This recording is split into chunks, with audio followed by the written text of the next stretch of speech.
Hello my dear students, welcome to Step Up Academy. मेरा नाम है सुरभि तिवारी और आज से हम स्टार्ट करने जा रहे हैं आपका फिजिक्स का चैप्टर जिसका नाम है फोर्स एंड प्रेशर।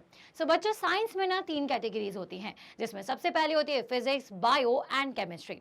तो हम आज पढ़ेंगे फिजिक्स का पहला चैप्टर जिसका नाम है फोर्स एंड प्रेशर, जो कि एनसीईआरटी का क्लास 8 का एक बहुत इंपॉर्टेंट चैप्टर है, क्योंकि ये जो चैप्टर है ये आपको 9th में भी पढ़ना है, यही चैप्टर आपको 11th में भी पढ़ना है और इसके बहुत सारे एप्लीकेशंस आने वाले समय में आपको समझ में आने वाले हैं। तो चलिए अब स्टार्ट करते हैं, लेकिन उसके पहले मैं आपको बता दूं कि आप हमें ऐप के थ्रू देख रहे हैं जहां पर आपको मिलती हैं online classrooms, doubt clearing sessions, live test series, career counselling 24/7 free access, refer and earn and plus आप हमें हमारी वेबसाइट के थ्रू ये सारे वीडियोस की इंफॉर्मेशन ले सकते हैं। वहां पर आपको जो जो भी चीज़ें फ्री हैं वो भी अवेलेबल है।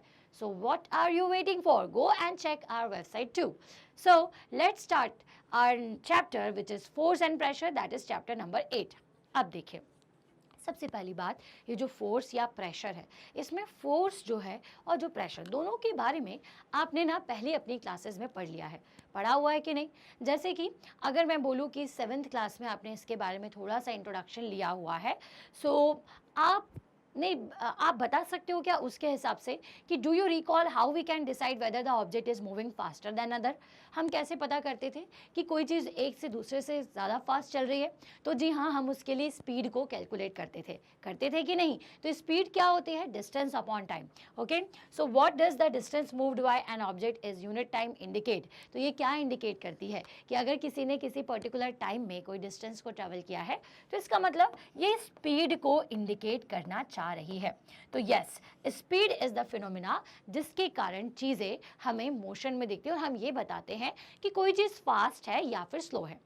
लेकिन अब पॉइंट ये उठता है कि ठीक है, कोई चीज़ मोशन में है और आप ये बता रहे हो कि वो स्पीड में है, कौन धीरे है कौन तेज़ है, लेकिन आखिर में उन ऑब्जेक्ट्स को मोशन में लाया कौन?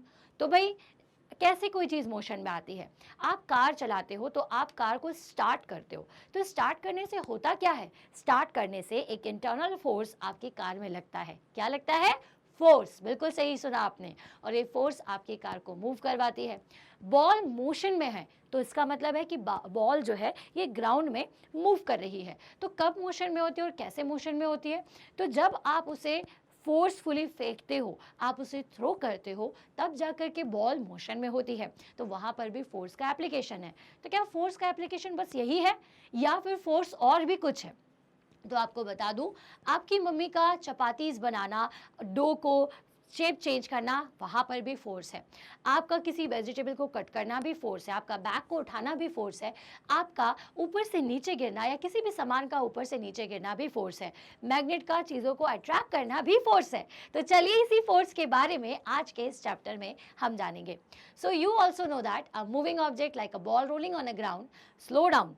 अब आपने ये भी देखा है कि जब कोई ऑब्जेक्ट रोल करता है तो एक टाइम के बाद जाकर के स्लो डाउन हो जाता है। तो आखिर ये रुकता क्यों है? तो चलिए इस क्वेश्चन का आंसर भी दे देते हैं। तो वहां पर भी ना फोर्स है। कोई भी चीज़ अगर रोल कर रही है तो एक टाइम के बाद जाकर के रुक जाएगी, ऐसा तो नहीं है कि घूमती जाएगी, नहीं। तो ये रोकने का काम भी फोर्स करता है। तो some time it may change its direction of motion and साथ साथ ये आपके मोशन के डायरेक्शन को भी चेंज कर देती है। मान लीजिए कि आपने किसी बॉल को बहुत तेज़ी से किसी बॉल पे फेंका, बॉल को वॉल पे फेंका है ना, टंग टेस्टर। तो आपने जब किसी बॉल को वॉल पे फेंका तो वो टकरा के किसी दूसरे डायरेक्शन में चली जाती है। ठीक है, तो यहाँ पर आपने मोशन के डायरेक्शन में चेंज कर दिया। तो ये कौन करता है? अगेन ये जो चीज़ है ये मोशन करता है। So it is also possible that the ball may slow down and also changes direction. तो दोनों ही चीज़ों में बॉल अपना डायरेक्शन भी चेंज कर रही है जब, और जब रुक भी रही है, रेस्ट पर भी आ रही है। रेस्ट का मतलब तो याद है ना, रुकना, एक ही जगह पर रहना। तो जब रेस्ट पर आ जाती है तब भी वहां पर काम कौन करता है? फोर्स ही काम करता है। सो have you ever wondered what makes an object slow down or go faster or change its direction of motion? तो अब आप इसका आंसर बिल्कुल दे देंगे जो आपके बुक में पूछा जा रहा है, जो इतना परेशान आप हो रहे हैं कि आखिर ऐसी कौन सी चीज़ है जो ऑब्जेक्ट्स की स्पीड को स्लो डाउन कर देती है या फिर फास्ट कर देती है? तो ये वो चीज़ है फोर्स। ओके, सो आपने देखा होगा कि फोर्स के कुछ और एप्लीकेशंस हैं, जैसे कि गोलकीपर अपने गोल को होने से सेव करने के लिए एक फोर्स लगाता है। तो ये फोर्स कैसा है कि जो आपके बॉल की स्पीड को रोक दे रहा है। एक बार जब आप दूसरा हॉकी प्लेयर देखते हैं तो वो फ्लिकिंग करता है, बॉल की डायरेक्शन को इस तरह से फ्लिक करते हुए ले जाता है, तो अगेन वो क्या करता है, बॉल के ऊपर फोर्स अप्लाई करता है। अगर आप क्रिकेट मैच देखते हैं और क्रिकेट मैच में जब कोई प्लेयर बॉल को इस तरह से रोकता है बाउंड्री पर जा करके, तो वो कैसे रोक देता है, वो इस तरह से रोक देता है कि वहां पर भी फोर्स ही है। ओके, सो हम इसी फोर्स के बारे में इस पूरे चैप्टर में पढ़ने वाले हैं। ठीक है, कि what do you mean by force. तो हम सबसे पहले जानेंगे कि फोर्स की डेफिनेशन कैसे होती है, how we can define force, and second चीज is describe what force can do to object, क्या ये ऑब्जेक्ट के साथ क्या क्या कर सकता है। जैसे फर्स्ट केस मैंने आपको बताया कि ये डायरेक्शन में चेंज कर देता है, शेप में चेंज कर देता है, तो हाउ, ये कैसे हो जाता है, ये सारी चीज़ों को डिटेल में बहुत सारी एक्टिविटीज के साथ हम देखने वाले हैं। And plus 2 main categories of forces, वो भी आज, इसकी तरह मैं भी बोलूंगी, वो भी आज हम इस वीडियो में जानेंगे। तो चलिए स्टार्ट करते हैं सबसे पहले फोर्स की डेफिनेशन से। ठीक है, तो फोर्स की डेफिनेशन पढ़ने से पहले जरा इस सुंदर से नज़ारे को देखिए कि एक प्लेग्राउंड है, एक जहाँ पर कुछ लोग जैसे कि स्वच्छ भारत अभियान तो हम सब फॉलो करते ही हैं कि हमारे देश को, हमारी कंट्री को हमें नीट एंड क्लीन रखना है। तो कई लोग सामान को उठा रहे हैं, वेस्ट को, पिकिंग, तो कैसे उठा रहे हैं, पिक करना। ओके, कुछ लोग ओपनिंग कर रहे हैं। ओपनिंग का मतलब कि भाई कोई बैठ करके चिप्स का पैकेट ओपन कर रहा है या किसी बॉटल का कैप ओपन कर रहा है। नेक्स्ट इज शटिंग, ठीक है, कुछ बंद करना। किकिंग, जैसे कि ये बच्चा बॉल खेल रहा है। हिटिंग, किसको हिट करना।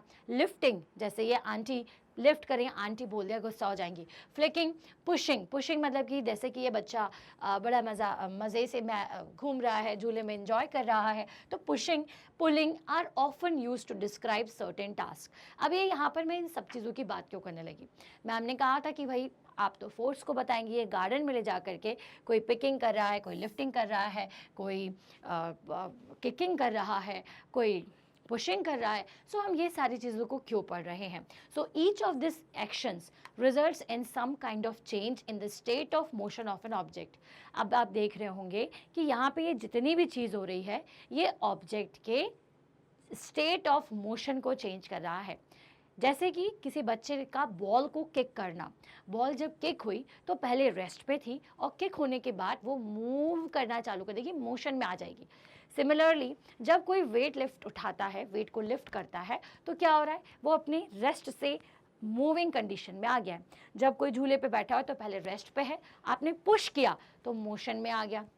जब आपने पिक किया तो अगेन आपने क्या किया, मोशन में, किसी रेस्ट ऑब्जेक्ट को मोशन में आप लेकर के आ गए।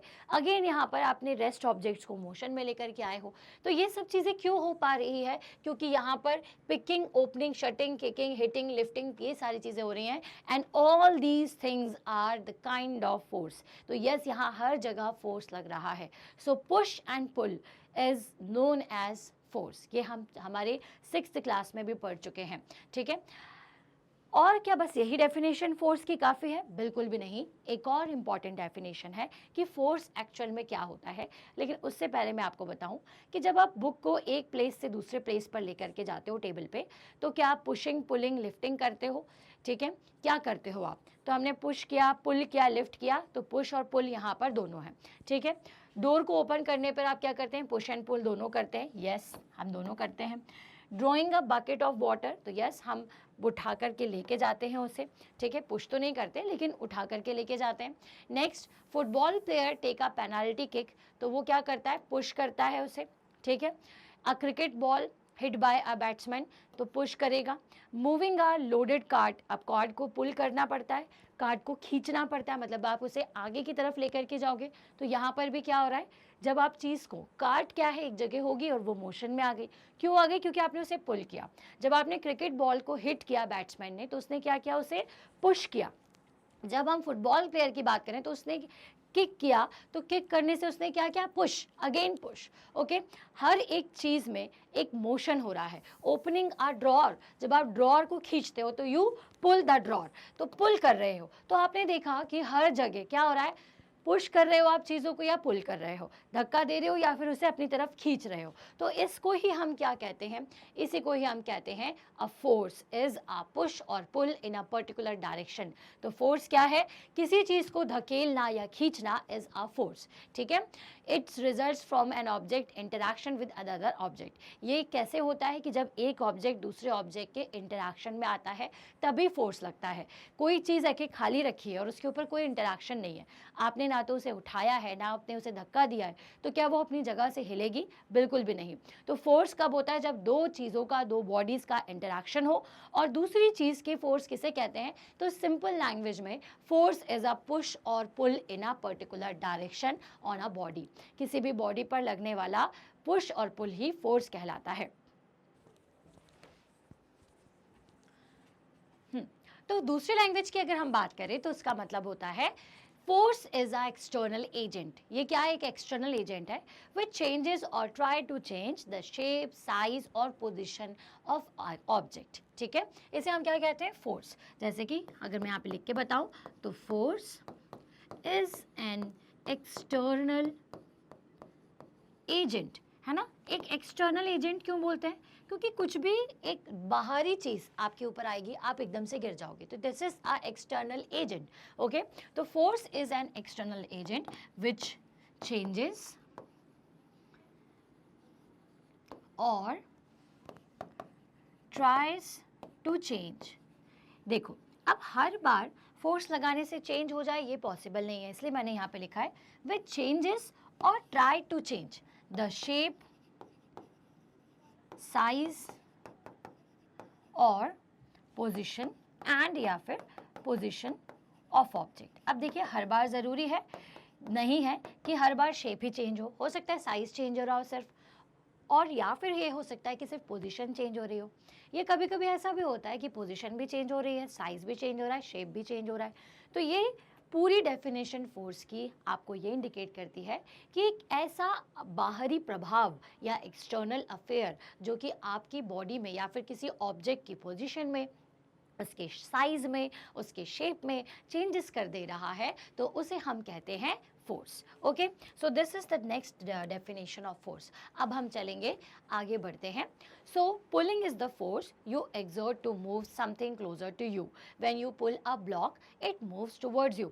तो जैसे कि फोर्स ना कई तरीके से लग सकता है, जैसे कि किसी चीज़ को पुल करना, तो पुल करते हो तो ऑब्जेक्ट आपकी तरफ आता है, तो पुलिंग इज अ फोर्स। पुल करना क्या होता है, फोर्स होता है।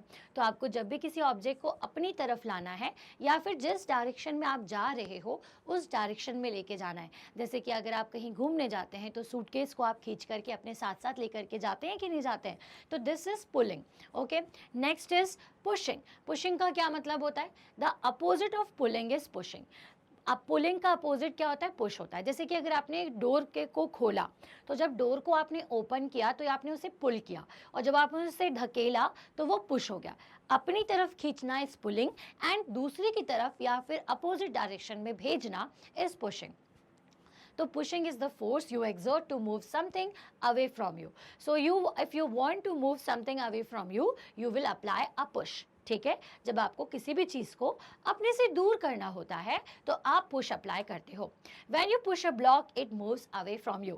जैसे कि ये बच्ची कर रही है, if she pushes that block, तो ये ब्लॉक उससे दूर जाएगा। तो फोर्स का सेकेंड टाइप होता है push, and what is push, तो ये हमने अब सीख लिया है। सो पहेली यहाँ पर, दिस इज योर फ्रेंड, या आपकी क्लास की बुक की फ्रेंड है, ये आ चुकी है। वो कह रही है कि I learn in class 6 that a magnet attract the piece of iron towards it. It attraction also a pull. ये मैग्नेट जो है वो अपनी तरफ चीज़ों को खींचती है, तो कहाँ खींच रही है, अपनी तरफ। तो क्या इसका अट्रैक्शन एक पुल है? What about repulsion between the similar poles of the two magnet? Is it a pull और a push? So you remember we have a magnet, ठीक है, in which we have two poles, in which like poles attract each other, जिसमें like pole क्या करते हैं, अपने आप को एक दूसरे को अट्रैक्ट करने का काम करते हैं, और जो अनलाइक पोल्स और जो लाइक पोल्स होते हैं वो एक दूसरे को रिपेल करते हैं। रिपेल करने का मतलब हटो, जाओ यहाँ से, हमें नहीं आना, आपसे बात नहीं करनी, दूर हो जाओ हमसे। तो ये रिपल्शन है और ये अट्रैक्शन है। सो ये अट्रैक्शन और जो रिपल्शन है ये किस तरीके के फोर्स में आएंगे। So as I said before, अगर आप किसी चीज़ को खींच के अपनी तरफ लेकर के आ रहे हो तो yes that is pull. So this attraction जो कि आपको मैग्नेट में फील होता है, ये जो अट्रैक्शन है ये आपका पुल का एग्जाम्पल है। क्यों पुल है? क्योंकि मैग्नेट या तो मैग्नेट को या आयरन के पीसेस को, है ना, ये जैसे कि मान लीजिए कि ये आयरन बॉल्स हैं, तो ये आयरन बॉल को अपनी तरफ खींच रहा है, पुल कर रहा है। So this attraction force is can be considered as pull. And the repulsive force, repulsive मतलब कि दूर जाना, है ना, जब आप मैग्नेट के सेम पोल्स को एक दूसरे के पास लेके जाते हो तो दे विल लाइक दिस, दूर जाते हैं। सो दिस रिपल्सिव फोर्सेस कि आप उसे दूर कर रहे हो, तो this is similar to push, है ना। तो यहाँ पर भी फोर्स लग रहा है, जहाँ पर अट्रैक्शन पुल की तरह और रिपल्शन पुश की तरह बिहेव करेगा। ओके, पहली यू गॉट योर आंसर। ना ये आगे चलेंगे और नेक्स्ट क्वेश्चन पे या नेक्स्ट टॉपिक पे चलते हैं। So attraction is also a pull because a magnet pulls other magnet और मैग्नेटिक सब्सटेंस टुवर्ड्स इट। तो जैसा हमने अभी कहा कि yes attraction is a kind of pull, is a kind of force which जो कि पुल की कैटेगरी में आता है, क्योंकि ये ऑब्जेक्ट्स को, सब्सटेंसेस को अपनी तरफ अट्रैक्ट करने का काम करता है। वहीं अगर हम बात करें रिपल्शन की, तो repulsion is a push because in this case a magnet pushes other magnet apart, क्योंकि इसमें मैग्नेट दूसरे मैग्नेट्स को दूर भेजने का काम करती हैं। Okay, so what can force do? Force क्या क्या कर सकता है? देखिए, यही बोलते हैं कि क्लास में अटेंटिव रहना बहुत ज़रूरी है। आप अटेंटिव रहेंगे तो सारी चीज़ों का आंसर आपको मिल जाएगा। लेकिन ये जो है ये बिल्कुल अटेंटिव नहीं थी। तो चलिए कोई बात नहीं, हमारा काम है बताना, तो हम बता देते हैं कि फोर्स क्या क्या कर सकता है। तो चलिए अब इसको डिटेल में ही समझा देते हैं। Okay, so a force can make the object move, जैसे कि आप ऑब्जेक्ट को मूव करवा सकते हो। For example an ice hockey player uses a force to move the hockey puck. तो अगर जैसे आइस हॉकी में आपका ये जो होता है इसे हॉकी पॉक कहते हैं, और इसे आप क्या करते हो, दूर करने की कोशिश करते हो। तो क्या करता है force? Force can make the object move. Force objects को मूव करवाने का भी काम करता है। Yes we know that. Next is suppose a man is sitting behind a stationary car. ठीक है, मान लीजिए कि एक आदमी किसी स्टेशनरी कार के पीछे था। Will the car move due to his presence? Suppose the man now begins to push the car, that is he apply a force. अब मान लीजिए कि कोई मैन इस तरह से खड़ा हुआ है, सिंपल खड़ा हुआ है, टिक के भी खड़ा हुआ है। टिक कर खड़े होने का मतलब होता है कि वो इस तरह से उससे अटैच है। लेकिन कार मूव करेगी क्या? नहीं। क्यों नहीं करेगी? क्योंकि वो उस पर कोई फोर्स नहीं लगा रहा है। लेकिन जैसे ही वो उसे इस तरह से पुश करना शुरू कर देगा, धक्का देना, पुश करना, अपने से दूर करना शुरू कर देगा, तो कार जो है वो हो सकता है कि आगे मूव करे, है ना। नेक्स्ट इज कि यहाँ पे बहुत सारी पिक्चर्स आपको दिखाई दे रही होंगी। ठीक है, हम यहाँ पे क्या समझने वाले हैं? यहाँ पे हम समझने वाले हैं कि forces are due to an interaction. हमने आपको शुरुआत में ही बताया कि फोर्स जो है वो दो बॉडी के बीच में इंटरैक्शन के कारण होता है। फोर्स इज अ पुश और pull due to interaction. Interaction word हमने लिया। तो देखिए यहाँ पे फोर्स कब तक नहीं लगा? जब तक कि ये आदमी यहाँ खड़ा हुआ था। लेकिन जैसे ही इसने इसको पुश करना शुरू किया तो क्या होगा? यस, ये जो कार है मे बी वो अपनी जगह से डिस्प्लेस हो जाए। वाई? क्योंकि यहाँ पे दोनों के बीच में इंटरैक्शन हो रहा है। ठीक है, पहले तो नहीं हो रहा था, अब हो रहा है। ठीक है, इन अ सिमिलर वे अगर मैं आपको इस पिक्चर की बात करूं तो यहाँ पे 3 पिक्चर्स आपको दिखाई दे रही हैं। तो चलिए देख लेते हैं क्या कह रही हैं। सो यहाँ पे तीनों डायग्राम्स में आप देखिए कि पहली बात तो 2 लड़कियां एक दूसरे को धक्का दे रही हैं, मे बी लड़ रही हो, लेकिन लड़ना अच्छी बात नहीं है। यहाँ पे दोनों बड़ा अच्छे से खेल रहे हैं, जिसको फुगड़ी कहते हैं हम लोग, है ना, ऐसे गोल गोल घूमना। एंड यहाँ पर एक बड़े से बैल को कोई एक आदमी जो कि दुबला पतला सा है वो उसे खींचने की कोशिश कर रहा है। तो क्या यहाँ पे can you decide who is pulling and who is pushing in this case?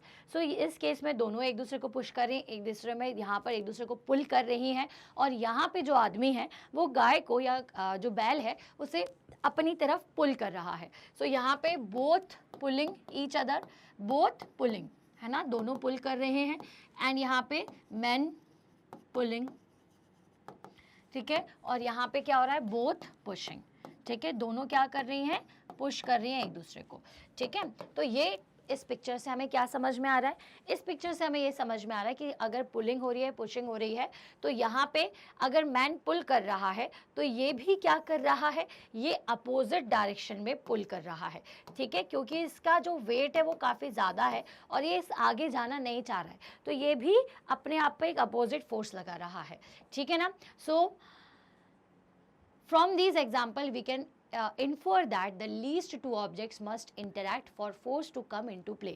तो अगर आपको किसी भी चीज़ पे फोर्स लगाना है तो ज़रूरी है कि आपका इंटरेक्शन उस ऑब्जेक्ट के साथ हो, या फिर अगर कोई भी चीज़ के ऊपर फोर्स अप्लाई हो रहा है तो ज़रूर उसके ऊपर दूसरी चीज़ कुछ ना कुछ फोर्स को अप्लाई कर रही है, वो भी इन कॉन्टैक्ट या फिर non contact. Yes, non contact forces भी होते हैं। दस N interaction of one object with another object result in a force between the two object. तो जब भी दो बॉडीज इंटरैक्ट करती हैं तो इससे दो बॉडीज के बीच में फोर्स प्रोड्यूस हो जाता है। ओके, सो हियर हमें ये समझ में आ गया है कि forces are due to an interaction. A force can change the direction of moving object. Object जो भी होते हैं आपके, उसके पोजीशन को भी चेंज करने का, डायरेक्शन को चेंज करने का काम भी फोर्स करता है। जैसे एग्जांपल के लिए जब आप वॉलीबॉल खेलते हैं तो volleyball player use a force to move the ball in a different direction. Volleyball में आप रोकते तो नहीं हो बॉल को, आप एक डायरेक्शन से दूसरे डायरेक्शन में इस तरह से पुल करते हैं कि एक डायरेक्शन में आई, आपने यहाँ से पुल किया वो, या फिर पुश किया तो वो दूसरे डायरेक्शन में चली जाएगी। तो yes, force can change the direction also, ठीक है। सो फोर्स जो है वो डायरेक्शन को चेंज करता है, ठीक है। Next is force can make a moving object into speed. जैसे कि एक साइक्लिस्ट है, uses a bigger force to paddle higher bicycle and increases speed. तो फोर्स स्पीड को भी इंक्रीज करने का या डिक्रीज करने का काम करता है। तो फोर्स जो है स्पीड को बढ़ाता भी है। और दूसरी चीज, force can stop a moving object, और मूविंग ऑब्जेक्ट को भी रोक सकता है। जैसे कि बेसबॉल में baseball player uses a force to catch the ball and stop it from moving. जब कोई बॉल आती है तो बेसबॉल का प्लेयर क्या करता है, उसको पकड़ता है और क्या करता है, उसे रेस्ट पर लेकर के आ जाता है। तो दैट मीन्स कि वो मूविंग ऑब्जेक्ट को मूव करने से स्टॉप कर देता है, ठीक है। So force can change the property of a material. In fact it can change the property of a material, ठीक है। प्रॉपर्टीज के बारे में आपने 7th क्लास में पढ़ा था कि there are two kind of property, physical and chemical. So we can change the property itself, है ना, प्रॉपर्टी को भी चेंज किया जा सकता है बाय अप्लाइंग अ फोर्स, ठीक है। चलिए, so let us try to learn more about forces. तो चलिए अभी और हम थोड़ा अच्छे से पढ़ते हैं फोर्स के बारे में। सो सबसे पहले हम एक एक्टिविटी करके देखेंगे। यहाँ इस एक्टिविटी को देख करके आपको ये बैलेंस्ड और अनबैलेंस्ड फोर्स के बारे में बातें समझ में आएगी। अभी तक मैंने आपको बताया कि फोर्स क्या होता है, दूसरी चीज़ हमने ये पढ़ी कि फोर्स क्या क्या कर सकता है। अब चलिए फोर्स के बारे में और जानते हैं कि बैलेंस्ड और अनबैलेंस्ड फोर्स एक्चुअल में होते क्या हैं। तो बैलेंस्ड और अनबैलेंस्ड के लिए हम एक्टिविटी 8.2 जो कि एनसीईआरटी बुक क्लास 8 की दी हुई है उसे पढ़ते हैं, ठीक है। Choose a heavy object like a table और a box which you can move only by pushing hard. एक ऐसा बॉक्स या फिर बड़ा सा कोई भी ऑब्जेक्ट चूज कीजिए जिसको आपको एक जगह से दूसरी जगह पर जाने में थोड़ा सा हार्ड पुश करना पड़ता है, बहुत मेहनत करनी पड़ती है। So you can move only by pushing it hard. Try to push it all by yourself. Can you move it? अब आप उसे अकेले करके देखिए क्या आपने मूव किया। Now ask one of your friend to help you in pushing it in the same direction. It is easier to move in now. Can you explain why? अब देखिए क्या हुआ, पहले आप अकेले धक्का दे रहे थे तो नहीं आप उसे पुश कर रहे थे, तो आप उसे अपनी जगह से नहीं डिस्टर्ब कर सके, लेकिन आपने फिर अपने फ्रेंड को कॉल किया और आप दोनों ने मिलकर के उस ऑब्जेक्ट को पुश किया, तो क्या वो अपनी जगह से शिफ्ट होगा? डेफिनेटली होगा। क्यों हुआ? क्योंकि अब यहाँ पर फोर्स ऐड हो गए। क्यों ऐड हुए? क्योंकि दोनों ही सेम डायरेक्शन में, ठीक है। मान लीजिए F1 आप फोर्स लगा रहे हैं, F2 फोर्स आपका फ्रेंड लगा रहा है, और किस डायरेक्शन में लगा रहे हैं? सिर्फ अपने से दूर पुश कर रहे हैं। बोथ क्या कर रहे हैं? बोथ पुश कर रहे हैं, ठीक है। तो जब आप दोनों ही पुश करेंगे चीज़ों को तो इस केस में आपका जो फोर्स है वो क्या हो जाता है? फोर्स आपका ऐड हो जाता है, ठीक है। तो total the net force will be F1 plus F2। Net force का मतलब होता है total force. Net force applied on a body का मतलब होता है कि जितने भी लोग फोर्स लगा रहे हैं उसका टोटल, ठीक है। तो अब यहाँ पे आपने क्या किया? प्लस किया, क्योंकि प्लस करने के बाद फोर्स बढ़ गया और ये जो ऑब्जेक्ट है वो अपनी जगह से शिफ्ट इजीली हो जाएगा, ठीक है। Now push the same object but ask your friend to push it from the opposite side. Now अब आपको एक ही ऑब्जेक्ट जो पहले था उसी को लेना है, लेकिन अब आप इसी डायरेक्शन में रहे और आपका दोस्त दूसरी डायरेक्शन में रहे, ठीक है। अब मान लीजिए कि आपका, can you guess which one of you is applying a larger force? Does the object move? क्या वो मूव किया या नहीं किया? If it does, note the direction in which it moves. अब देखिए, अब जब आप दोनों धक्का देंगे तो क्या होगा, या तो वो दोनों के पुश से स्टेबल रहेगी। क्यों स्टेबल रहेगी? तो सबसे पहले अगर ये मूव नहीं करता है, ठीक है, इफ डजंट मूव, अगर ये मूव नहीं करती है तो इसका मतलब क्या है कि आपका फ्रेंड जो फोर्स लगा रहा है और आप जो फोर्स लगा रहे हो वो दोनों कैसे हैं बच्चों? इक्वल है, ठीक है। अब भाई उधर से भी सेम फोर्स लग रहा है, इधर से भी सेम फोर्स लग रहा है, तो क्या होगा, आपका जो नेट फोर्स है वो जीरो हो जाएगा। क्यों जीरो हो जाएगा? तो देखिए यहाँ पे क्या है ना कि डायरेक्शन अलग है और फोर्स में डायरेक्शन मैटर करती है। तो अगर फोर्स का डायरेक्शन जो है इधर से टुवर्ड्स राइट है, उधर से टुवर्ड्स लेफ्ट है, तो आप किसी भी एक को पॉजिटिव और एक को माइनस लोगे, और अगर दोनों बराबर हैं तो F1 minus F2 equals to क्या हो जाएगा? ज़ीरो। तो मतलब कि कोई भी इफेक्ट जो होगा, इफेक्ट मतलब कि उसका जो चेंज होगा पोजीशन का, वो आपको दिखाई नहीं देगा, ठीक है। अब चलिए, ये तो हमारा केस 1 था। अब हम बात करते हैं केस 2 की। केस 2 क्या है कि आपने धक्का दिया और ये जो ऑब्जेक्ट है वो आपके फ्रेंड की तरफ जा रहा है। कहाँ जा रहा है? फ्रेंड की तरफ। क्यों जा रहा होगा? मान लीजिए आपने F1 फोर्स और इन्होंने F2 फोर्स लगाया, तो क्योंकि अगर F1 फोर्स F2 फोर्स से बड़ा है तो ऑब्वियस सी बात है क्या होगा, आप जैसे जैसे धक्का दोगे वो उस तरफ जाएगा, और अगर F2 F1 से बड़ा है तो फिर ये किस तरफ जाएगा बच्चे? ये आपके दूसरी तरफ फोर्स जो है ये लगेगा, ठीक है। अब यहाँ पर नेट फोर्स को कैसे निकालना है? तो वही, क्योंकि भाई फोर्स 1 की वैल्यू बड़ी है से आपकी 2 न्यूटन, और जो आपका फोर्स 2 है उसकी वैल्यू छोटी है से 1 न्यूटन, तो 2 न्यूटन माइनस 1 न्यूटन आप करेंगे तो आपको आंसर मिलेगा 1 न्यूटन, ठीक है।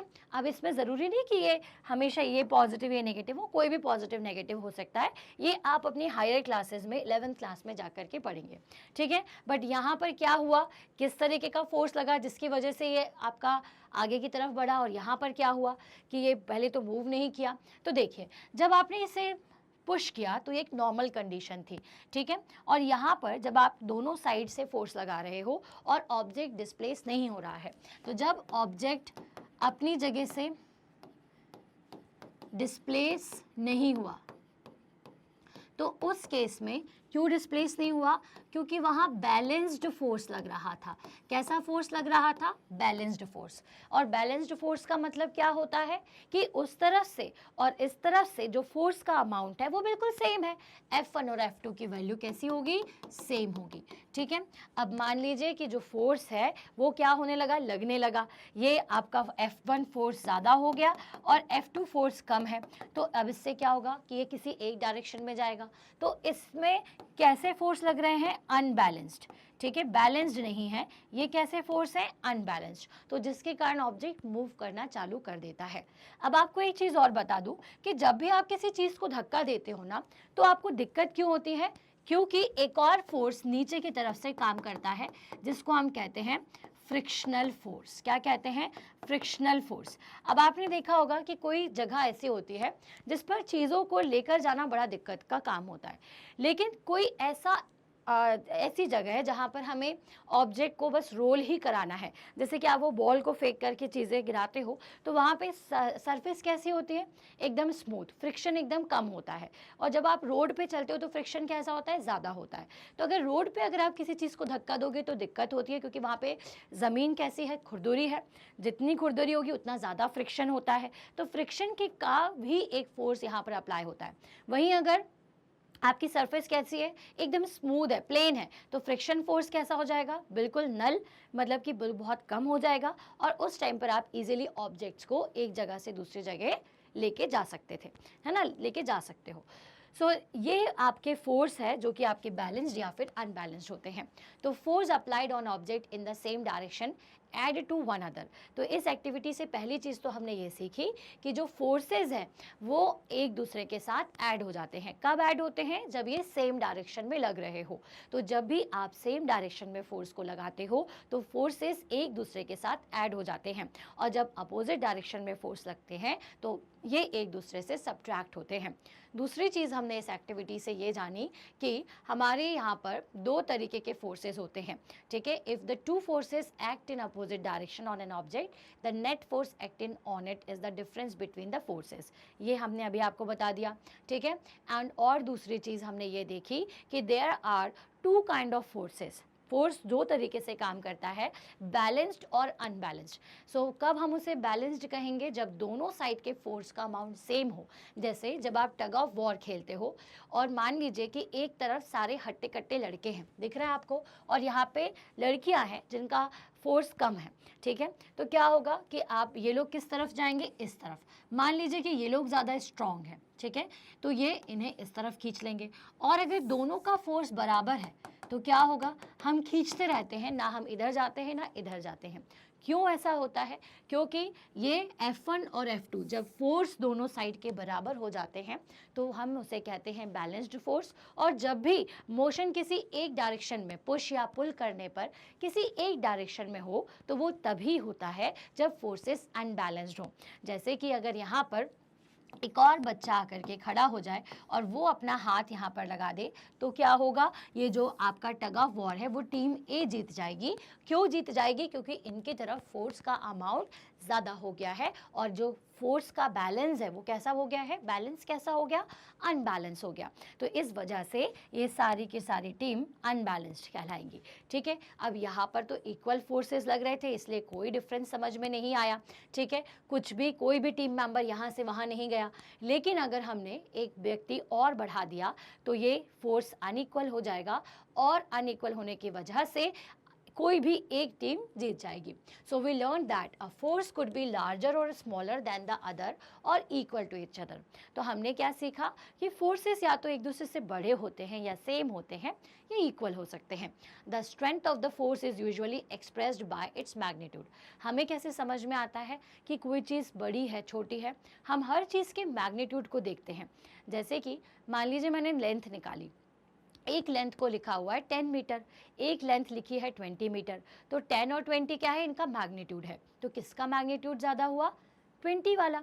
तो क्या होगा? वो मैग्नीट्यूड ज़्यादा है। उसी तरीके से फोर्स के भी मैग्नीट्यूड को हम देख करके हम बताते हैं कि फोर्स आपका ज़्यादा है या कम है, ठीक है। और इसी के कंपैरिजन से हम बताएंगे कि फोर्स इक्वल हैं, बड़े हैं या फिर छोटे हैं, ठीक है। So we have also to specify the direction in which a force act. अब हमें फोर्स की डायरेक्शन को भी देखना पड़ता है। अगर डायरेक्शन अपोजिट है, फोर्स इक्वल है, तो वैल्यू क्या होगी? 0। मान लीजिए कि फोर्स F1 भी इस डायरेक्शन में लग रहा है, फोर्स F2 भी इसी डायरेक्शन में लग रहा है। दोनों का मैग्नीट्यूड कितना है? 10 है, ठीक है, ठीक है। न्यूटन हम जनरली फोर्स की यूनिट लेते हैं इसलिए मैंने न्यूटन लिखा। तो अगर मैं नेट फोर्स निकालूंगी तो कितना हो जाएगा? ये हो जाएगा 20 न्यूटन, ठीक है। दोनों को जोड़ देंगे। अब मान लीजिए कि फोर्स 1 की डायरेक्शन तो ये है, लेकिन फोर्स 2 की डायरेक्शन ये है, तो ये कितना होगा? 10 - 10 दैट इज 0, ठीक है। जो कि कहाँ होता है? जो कि टग ऑफ वॉर में लगता है, ठीक है। जो कि आप जब किसी बॉक्स को धकेलते हो और सामने वाला भी अगर सेम फोर्स लगा रहा है तो बॉक्स अपनी जगह से नहीं हिलेगा, ठीक है। और ये वाला फोर्स कैसा होगा कि जब एक ही डायरेक्शन से, यहाँ पर एक बॉक्स है, ठीक है, या फिर ये एक ही डायरेक्शन में जब फोर्स अप्लाई हो रहा है तो इसे आप क्या कहते हो? इसे आप बैलेंस्ड, जिसे आप कहते हो कि फोर्स जो है वो ऐड अप हो रहे हैं, ऐड हो रहे हैं, ठीक है। चलिए, तो आपने ऐड करना सीखा, आपने सब्ट्रैक्ट करना सीखा, आपने ये जाना कि फोर्स के लिए डायरेक्शन भी मैटर करती है, आपने ये भी जाना कि बैलेंस्ड फोर्स क्या होते हैं और अनबैलेंस्ड फोर्स क्या होते हैं। चलिए अब आगे बढ़ेंगे। Does it mean that the net force on an object is 0 if the two forces acting on it in opposite direction are equal? तो जी हाँ पहेली जी, इसलिए कहते हैं क्लासेस में, ध्यान दीजिए, नेट फोर्स हमेशा 0 होगा अगर अपोजिट डायरेक्शन में सेम फोर्स लग रहा है। नेट फोर्स का मतलब क्या होता है? नेट फोर्स का मतलब होता है टोटल फोर्स, ठीक है। तो अगर दोनों ही डायरेक्शन से 10-10 न्यूटन लग रहा है तो हम इसे जोड़ेंगे नहीं, हम इसे घटाएंगे, हम इसे सब्ट्रैक्ट करेंगे। Why we are subtracting it? क्योंकि डायरेक्शन अपोजिट है, because of this we will subtract it. Okay, now in general, more than one force may be acting on an object. However, the effect of object is due to the net force acting on it. जैसा मैंने आपसे कहा कि किसी भी चीज़ पर ना बहुत सारे फोर्स लगते हैं, जैसे कि हमारे ऊपर फ्रिक्शनल फोर्स भी लगता है, क्योंकि हम चलते हैं तो फ्रिक्शन की वजह से गिर नहीं पाते, फिसलते नहीं हैं। जहाँ पर फिसलन वाली जगह होती है, जहाँ पर बहुत स्मूथ सरफेस होती है कि आप चलोगे तो गिर जाओगे, तो वो सरफेस पे फ्रिक्शन कम होता है, फ्रिक्शनल फोर्स कम होता है। हम सड़क पे क्यों दौड़ पाते हैं? क्योंकि नीचे से फ्रिक्शन हमारे अपोजिट काम करता है। साथ ही साथ हमारे ऊपर एक और फोर्स काम करता है, और वो है ग्रेविटेशनल फोर्स, हमारा खुद का वेट, ठीक है, जो कि ग्रेविटेशनल फोर्स के साथ मिलकर हमें इस अर्थ पर रखता है, ठीक है। और अगर किसी ने धक्का दे दिया या हमें खींच रहा है तो वो भी एक एक्सटर्नल फोर्स हो जाएगा। तो एक ऑब्जेक्ट के ऊपर कई सारे फोर्स लगते हैं, लेकिन सब फोर्स का नेट फोर्स की एक पर्टिकुलर वैल्यू के कारण हमें वो इफ़ेक्ट नज़र नहीं आता। लेकिन अगर नेट फोर्स ज़ीरो नहीं है तो क्या होगा? हमें इफ़ेक्ट नज़र आएगा। जैसे कि अगर किसी ने हमें ज़्यादा तेज़ी से धक्का दे दिया, मतलब कि उसका फोर्स बाकी सारे फोर्सेस के कंपैरिजन में ज़्यादा है, मतलब मुझे जो ग्रेविटी खींच रही है, मुझ पर जो फ्रिक्शनल फोर्स लग रहा है, उससे भी ज़्यादा का अगर कोई फोर्स लगा देगा तो क्या होगा? मुझे उसका इफेक्ट दिखेगा, मैं गिर जाऊंगी, क्योंकि नेट फोर्स की वैल्यू डिस्टर्ब हो जाएगी। पहले सारे फोर्स बराबर से लग रहे थे तो हमें समझ में नहीं आए, लेकिन अगर कोई भी एक फोर्स ज़्यादा लगेगा तो आपको उस डायरेक्शन में आप या तो गिर जाएंगे जिस डायरेक्शन में फोर्स लग रहा है, या आपको उसका इफेक्ट खुद ब खुद नज़र आ जाएगा, ठीक है। चलिए, so force can change the state of motion. तो यहाँ पर एक बहुत प्यारा मौसम है और बंटी एक प्लेग्राउंड में खेल रहा है, ठीक है। पहले उसने अपनी बॉल को रखा, तो ये जो स्टेट है बॉल का वो क्या है? रेस्ट। ये किस स्टेट में है? बॉल आपकी किस स्टेट में है? ठीक है, बॉल का स्टेट है रेस्ट, क्योंकि वो रुकी हुई है, वो अपनी पोजीशन को चेंज नहीं कर रही है। नाउ उसका माइंड चेंज हुआ and he kicked the ball. अब उसने क्या किया? बॉल को किक किया। तो किक करते साथ ही जो बॉल है वो क्या होने लगी है? मोशन में आ गई है, चलने लगी है, मूव करने लगी है, ठीक है। सो मूव कर रही, दैट मीन्स कि अब वो किस स्टेट में है? मोशन में है। और इसने जो किक किया, तो ये किक करके इसने क्या किया? एक तरीके से पुश अप्लाई किया, ठीक है। So this pushing of ball is force. Okay, so अब इसको हम एक एक्टिविटी से करके देखेंगे कि ये पुशिंग, पुलिंग और ये मोशन में चेंजेस को लाता है। Take a rubber ball and place it on a level surface such as a tabletop or a concrete floor। अब आपको क्या करना है? उसे एक टेबल टॉप पर या फिर कंक्रीट के फ्लोर पर आप उसे रख देना है। Now gently push the ball along the level surface। अब आपको उसको लेवल सरफेस का मतलब फॉर एग्जाम्पल, चलिए अगर ये बॉल है तो आप उसे धीरे से ऐसे करके आपको उसको धक्का देना है, पुश करना है, ठीक है। Push ball again while it is still moving. अगर वो पुश करके मूव कर रही है, फिर से उसको पुश कर दो। डज इज इंक्रीज और डिक्रीज? क्या उसकी स्पीड बढ़ रही है या घट रही है? तो देखिए, जब आपने पहली बार बॉल को पुश किया होगा तो वो धीरे धीरे रोल कर रही होगी, फिर उसके बाद आपने देखा कि थोड़ी सी स्पीड कम हुई तो आपने फिर उसको धक्का दिया, फिर पुश किया तो फिर उसकी स्पीड बढ़ गई। तो जब जब आप उस पर पुश कर रहे हो तब तब उसकी स्पीड क्या है? धीरे धीरे बढ़ती जाती है, ठीक है।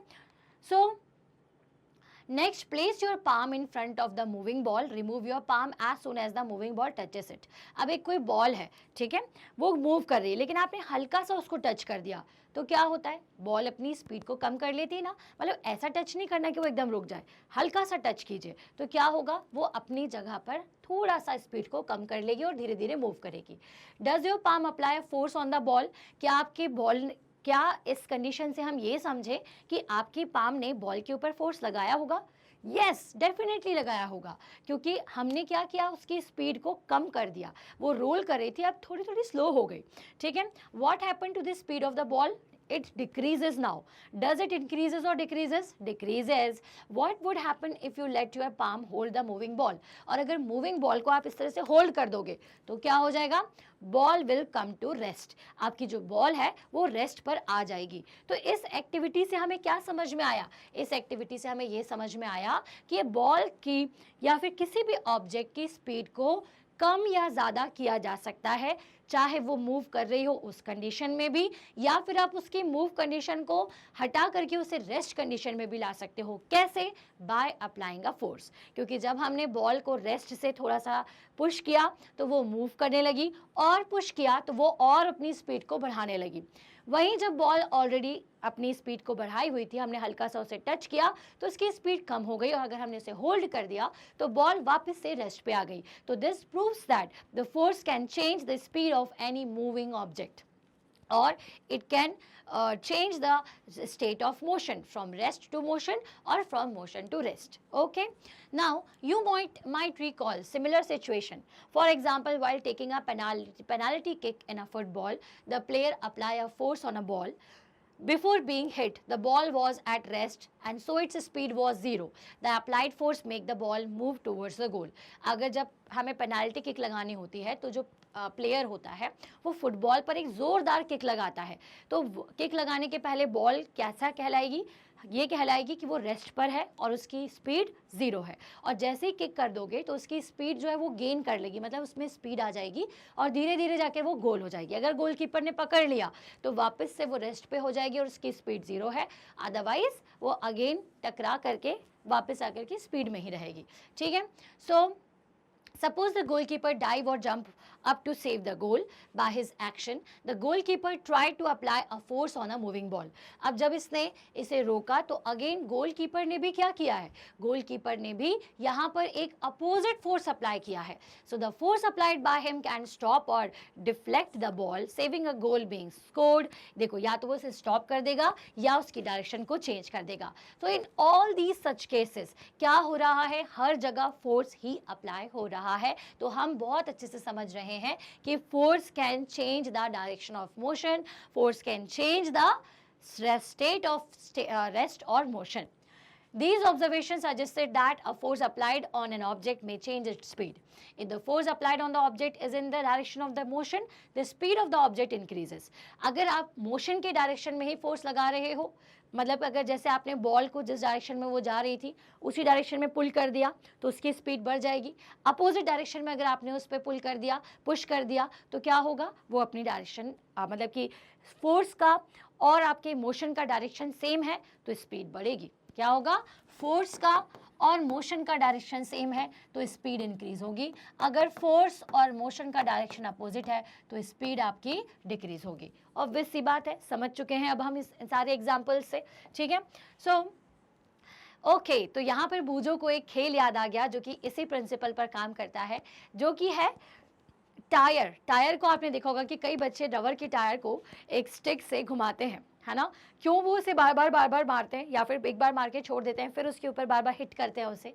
इसलिए हिट करते हैं क्योंकि जिस डायरेक्शन में वो ऑलरेडी मूव कर रही है उसी डायरेक्शन में आप बार बार फोर्स लगाते जा रहे हो और इस तरह से आप उसकी स्पीड को बढ़ाते जा रहे हो. तो I have seen children competing with one another in moving a rubber tire on a ring or a ring by pushing it. Yes, हम बार बार उसे पुश करके आगे बढ़ाते जाते हैं क्योंकि आप सेम डायरेक्शन में, डायरेक्शन ऑफ मोशन की डायरेक्शन में फोर्स लगा रहे होते हो.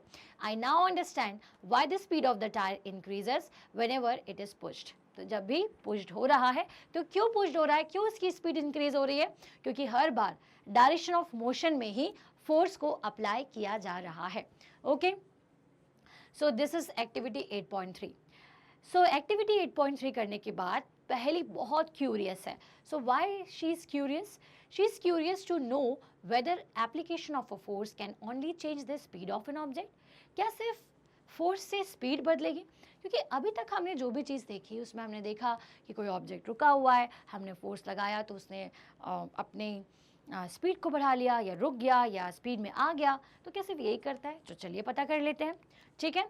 सो take a ball and place it on a level surface as you did in activity 8.3. Make a ball move by giving it a push. अब आपको कहीं एक जगह लेवल सरफेस पर या टेबल पर बॉल को रखना है और उसे पुश करना है। Now place a rubber ruler in its path as shown in a figure. अब आपको उसके पाथ पे एक रूलर को इस तरह से रख देना है। से वो इस डायरेक्शन में जा रही है, यहाँ पर आपने रूलर को रख दिया। In doing so you would apply a force on the moving ball. अब आपने ऐसा करने से क्या किया, मान लीजिए आपका स्केल है या रूलर है, यहाँ पे मैंने बॉल को फेंका, बॉल को इस तरह से हिट किया, तो ये भी क्या करेगा, ये उसे स्टॉप करेगा। स्टॉप कर रहा है मतलब क्या कर रहा है, उसके ऊपर एक फोर्स अप्लाई कर रहा है ना। ये अपोजिट फोर्स अप्लाई हुआ ना, यहाँ से कोई चीज़ आई तो रुकी, वाई, क्योंकि ये इसे पुश कर रहा है, ठीक है, रोकने की कोशिश कर रहा है, ठीक है। Does the ball continue to move in the same direction और after it strikes the ruler, तो क्या ये सेम डायरेक्शन में मूव करी, बिल्कुल भी नहीं, क्योंकि रूलर ने तो उसके पाथ को रोक दिया। तो लेकिन अब बॉल की स्पीड, बॉल पे लगा हुआ फोर्स रूलर के फोर्स के कंपैरिजन में ज़्यादा था, तो क्या होगा, बॉल टकराएगी और टकराने के बाद अपनी डायरेक्शन को चेंज कर लेगी। Okay, so here repeat the activity and try to obstruct the moving ball by placing the ruler in such a way that it make different angle to its path। अब आपको अलग अलग angle पर ball को रखना है, कभी इस डायरेक्शन में कभी इस डायरेक्शन में। आप ये देखोगे कि हर बार स्ट्राइक करने के बाद जो बॉल है वो अगेन एंड अगेन अपने डायरेक्शन को चेंज कर रही है। सो इससे हमें क्या समझ में आया, इससे हमें ये समझ में आया कि yes, the direction can also be changed by force. तो फोर्स स्पीड को बढ़ाता घटाता तो है, लेकिन डायरेक्शन को भी चेंज करता है। फॉर एग्जाम्पल, जब बहुत सारे लोग वॉलीबॉल खेलते हैं तो क्या होता है, मूविंग बॉल को अलग अलग जगह से फोर्स को अप्लाई करके हम क्या करते हैं, उसकी डायरेक्शन को हर बार चेंज करते हैं। Okay, now is there any change in the direction of motion of the ball in these cases? Yes, there is so many changes in the direction of ball. Can you give the more example of this kind? क्या आप इस तरीके के और examples दे सकते हैं? बिल्कुल देख सकते हैं कि दे सकते हैं। जैसे कि जब आप बैडमिंटन खेलते हैं तो बैडमिंटन में आप हर बार डायरेक्शन को चेंज करते हैं। अपोजिशन को हराने के लिए आप हर बार शटलकॉक का जो डायरेक्शन है उसे आप चेंज करते जाते हैं। तो यस, बहुत सारे ऐसे एप्लीकेशंस हैं, एग्जाम्पल्स हैं जहाँ पर हम ये करते हैं। A change is in either the speed of an object or its direction of motion, or both is described as a change in its state of motion। अगर किसी चीज़ की डायरेक्शन में, अगर किसी चीज़ की स्पीड में या दोनों में चेंज हो रहा है तो एक्चुअल में आप उसके स्टेट ऑफ मोशन को चेंज कर रहे हो। दस अ फोर्स में bring a change in state of motion of an object. तो इसका मतलब कि फोर्स जो है वो किसी भी ऑब्जेक्ट के मोशन में चेंजेस लेकर के आता है। ओके, स्टेट ऑफ मोशन का क्या मतलब है, the state of motion of an object is described bye its speed and the direction of motion. किस डायरेक्शन में कितनी स्पीड में कोई चीज़ चल रही है उसे हम कहते हैं स्टेट ऑफ मोशन। अगर स्पीड 0 है और ऑब्जेक्ट रुका हुआ है तो हम कहेंगे कि object is at rest and it has a 0 speed. और अगर ऑब्जेक्ट मूव कर रहा है और एक सर्टेन स्पीड में है तो हम कहेंगे कि object is in motion in a particular direction. Okay, so this is known as rest and motion. It is common experience that many a time application of force does not result in a change in the state of motion।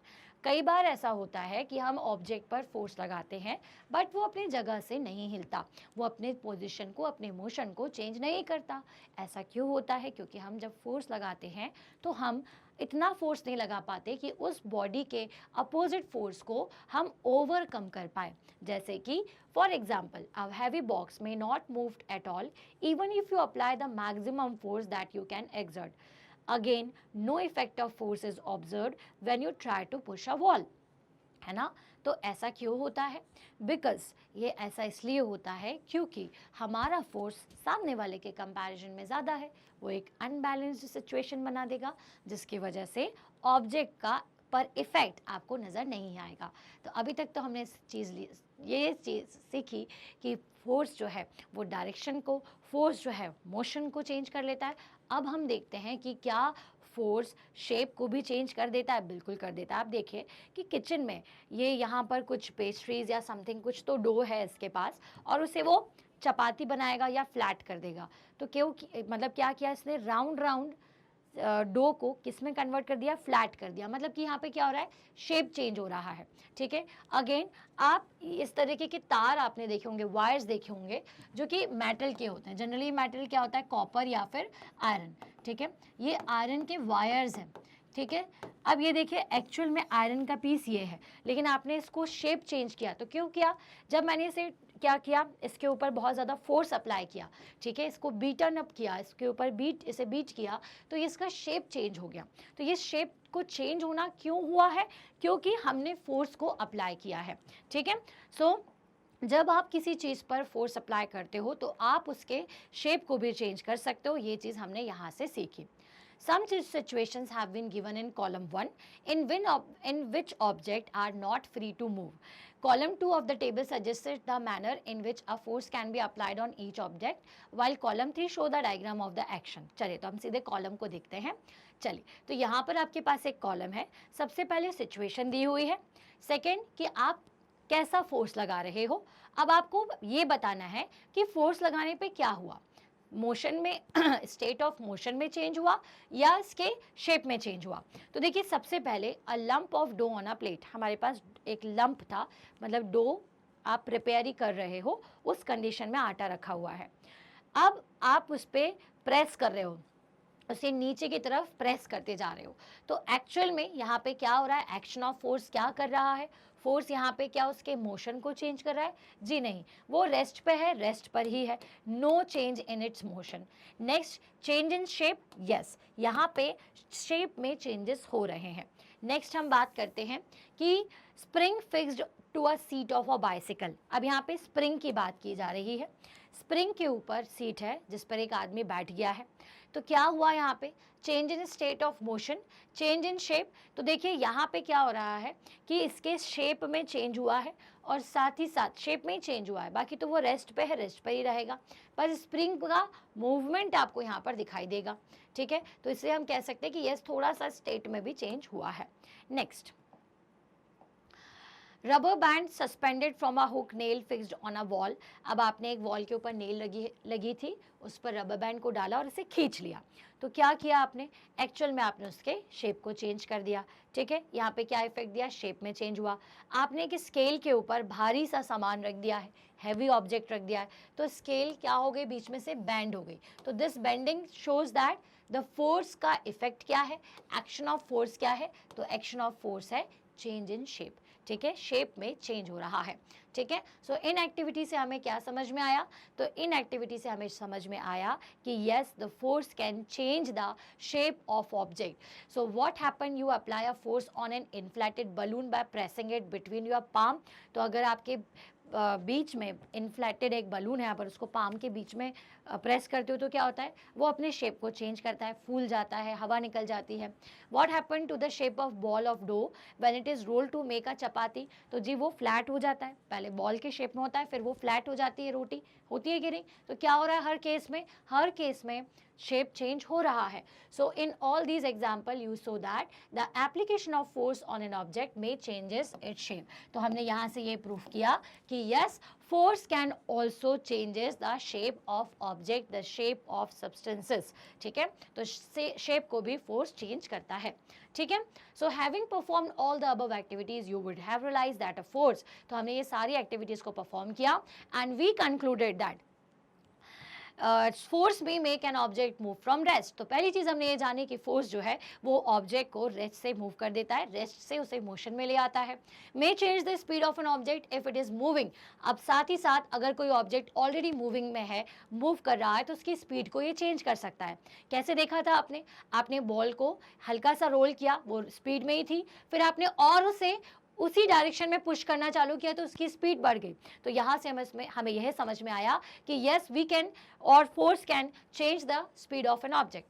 May change the direction of motion of an object. क्या direction of motion, object जब motion में है already, उसके direction को भी change कर देता है। तो यस डायरेक्शन को भी चेंज कर देता है, जो कि हमने वॉलीबॉल के एग्जाम्पल से देखा कि भाई बॉल ऑलरेडी मोशन में एक डायरेक्शन में आ रही है, हमने उस पर फोर्स अप्लाई किया और उसका डायरेक्शन ऑफ मोशन चेंज हो गया। तो इसका मतलब कि force can change the direction of motion as well. Now may bring about a change in the shape of an object। ये आपके ऑब्जेक्ट के शेप में चेंज ले आता है। आप आपके व्हीट डो की बात कर लो, या फिर आप बहुत सारे एग्जाम्पल्स जो अभी हमने लिए, जैसे कि आप एक एप्पल के शेप को भी कट करके उसके पीसेस में ले आते हो, उसके शेप को आप चेंज कर देते हो क्योंकि आप वहाँ पर फोर्स लगा रहे हो। अब मे कॉज सम और ऑल दीज इफ़ेक्ट, और एक साथ जो फोर्स है वो हो सकता है कि वो सारे तरीके के इफ़ेक्ट को एक ही चीज़ में दिखा दे, या ऐसा हो सकता है कि एक ही इफ़ेक्ट दिखे, या इनमें से 2 या 3 एक साथ आपको दिखाई दे सकते हैं। ऐसा ज़रूरी नहीं है कि फोर्स सिर्फ एक ही तरीके के एक्शन को, रिजल्ट को दिखाए, कुछ भी हो सकता है। ठीक है, चलिए। सो while a force may cause one or more of this effect, it is important to remember that none of these actions can take place without the action of a force. Thus, an object cannot move by itself, it cannot change speed by itself, it cannot change direction by itself, and its shape cannot change by itself. तो हमें ये चीज़ समझ में आई कि इस दुनिया में हर जगह कहीं पर भी कोई भी चीज़ अगर अपने पोजीशन को, शेप को, साइज़ को, स्पीड को, डायरेक्शन को चेंज कर रही है, तो उसके ऊपर कोई ना कोई एक्सटर्नल एजेंट, मतलब एक्सटर्नल फोर्स काम कर रहा है। फोर्स के बिना कुछ भी पॉसिबल नहीं है। ओके, सो अब हम बात करते हैं टाइप ऑफ फोर्सेस की।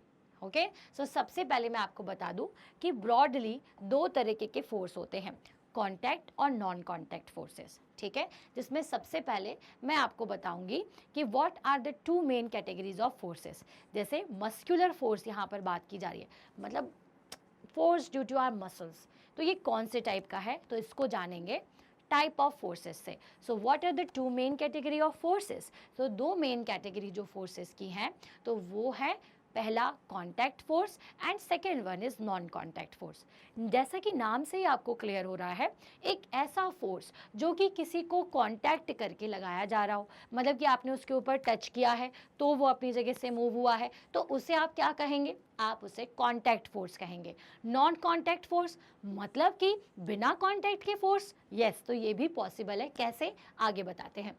सो contact forces results from 2 objects touching each other. For example, dribbling a basketball, basketball को ड्रिबल करना, kicking a soccer ball, hitting a shuttlecock, है ना। तो इन सब में आप क्या कर रहे हैं, इन सब में आप ऑब्जेक्ट का कांटेक्ट, जिसको आपको चेंज करना है, जिसकी डायरेक्शन को चेंज करना है, जिसके मोशन, रेस्ट या स्टेट को चेंज करना है, हर जगह कांटेक्ट है। Okay, now non contact forces are gravitational force, जो हमें दिखाई नहीं देता लेकिन लगता है, मैग्नेटिक फोर्स जो कि आप देख सकते हो, और इलेक्ट्रोस्टैटिक फोर्स। इलेक्ट्रोस्टैटिक फोर्स वही जब आप सर्दियों में, विंटर्स में कॉम करते हो और आपके कॉम में आपके बाल अट्रैक्ट होते हैं, या फिर आपके बलून के ऊपर आपके पीस ऑफ पेपर अट्रैक्ट होते हैं, तो उसे इलेक्ट्रोस्टैटिक फोर्स कहते हैं, जो दिखाई नहीं देता और दूसरी चीज़ कॉन्टैक्ट में नहीं होता लेकिन अट्रैक्शन आपको दिख जाता है। ठीक है, सो सबसे पहले हम कॉन्टैक्ट फोर्स को थोड़ा डिटेल में जानते हैं। कॉन्टैक्ट फोर्स में सबसे पहले हम पढ़ेंगे मस्कुलर फोर्स। यस, जैसा नाम से समझ में आ रहा है, मस्कुलर मतलब जहां पर मसल्स फोर्स लगा रही हो। सो द कॉन्टैक्ट में ऑल्सो भी with the help of a stick और a piece of rope. Contact को ज़रूरी नहीं है, मान लीजिए कि मुझे किसी वॉल से, ठीक है, वेल से, सॉरी वॉल बोल रही हूँ, वेल से पानी ऊपर लाना है, तो डायरेक्ट बकेट से मेरा कॉन्टैक्ट हो, ये ज़रूरी नहीं है। बकेट और मेरे बीच में रोप होगी, ऑब्वियस सी बात है, इतना लंबा हाथ तो मेरा है नहीं कि वेल के अंदर चला जाए, कुएं के अंदर चला जाए, तो हम बीच में रोप को लगाएंगे, रस्सी को लगाएंगे, तो वहाँ पे बीच में रोप है, लेकिन वो भी क्या है, कॉन्टैक्ट है, क्योंकि मेरा कॉन्टैक्ट रोप से है और रोप का कॉन्टैक्ट बकेट से है। ठीक है, सो द कॉन्टैक्ट में be also be with the help of stick और अ पीस ऑफ रोप, रोप से या स्टिक से, जिससे भी आप कुछ कर रहे हो, कुछ भी उठाने की कोशिश कर रहे हो, उससे हो सकता है। So when we push an object like a school bag और lift a bucket of a water, where does the force come from.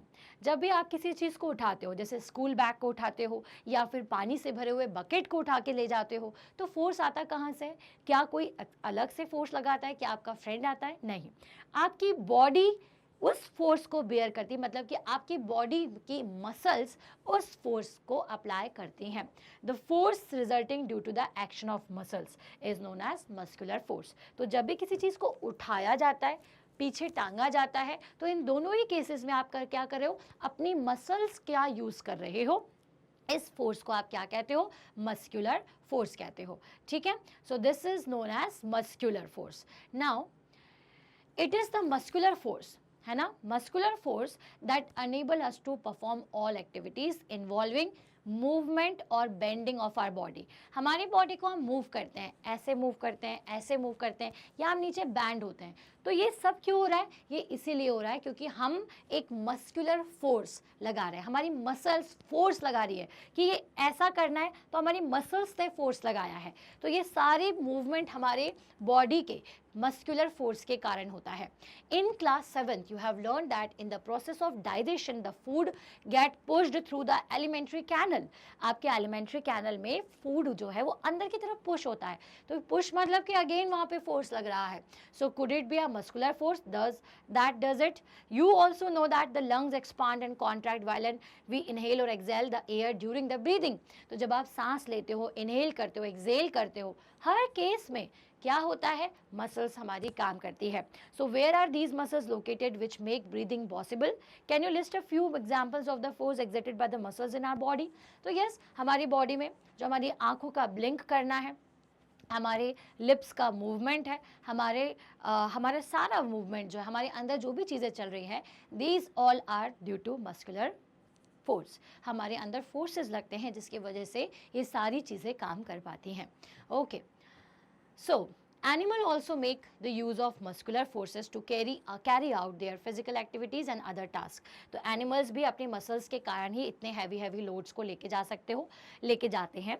जैसे कि अगर मैं बात करूँ एक नॉर्मल सी गोट की, तो क्या एक गोट इतने बड़े कार्ट को पुल कर पाएगी? बिल्कुल भी नहीं, क्योंकि उसकी मसल्स का फोर्स इन काऊ के कंपैरिजन में काफ़ी कम है।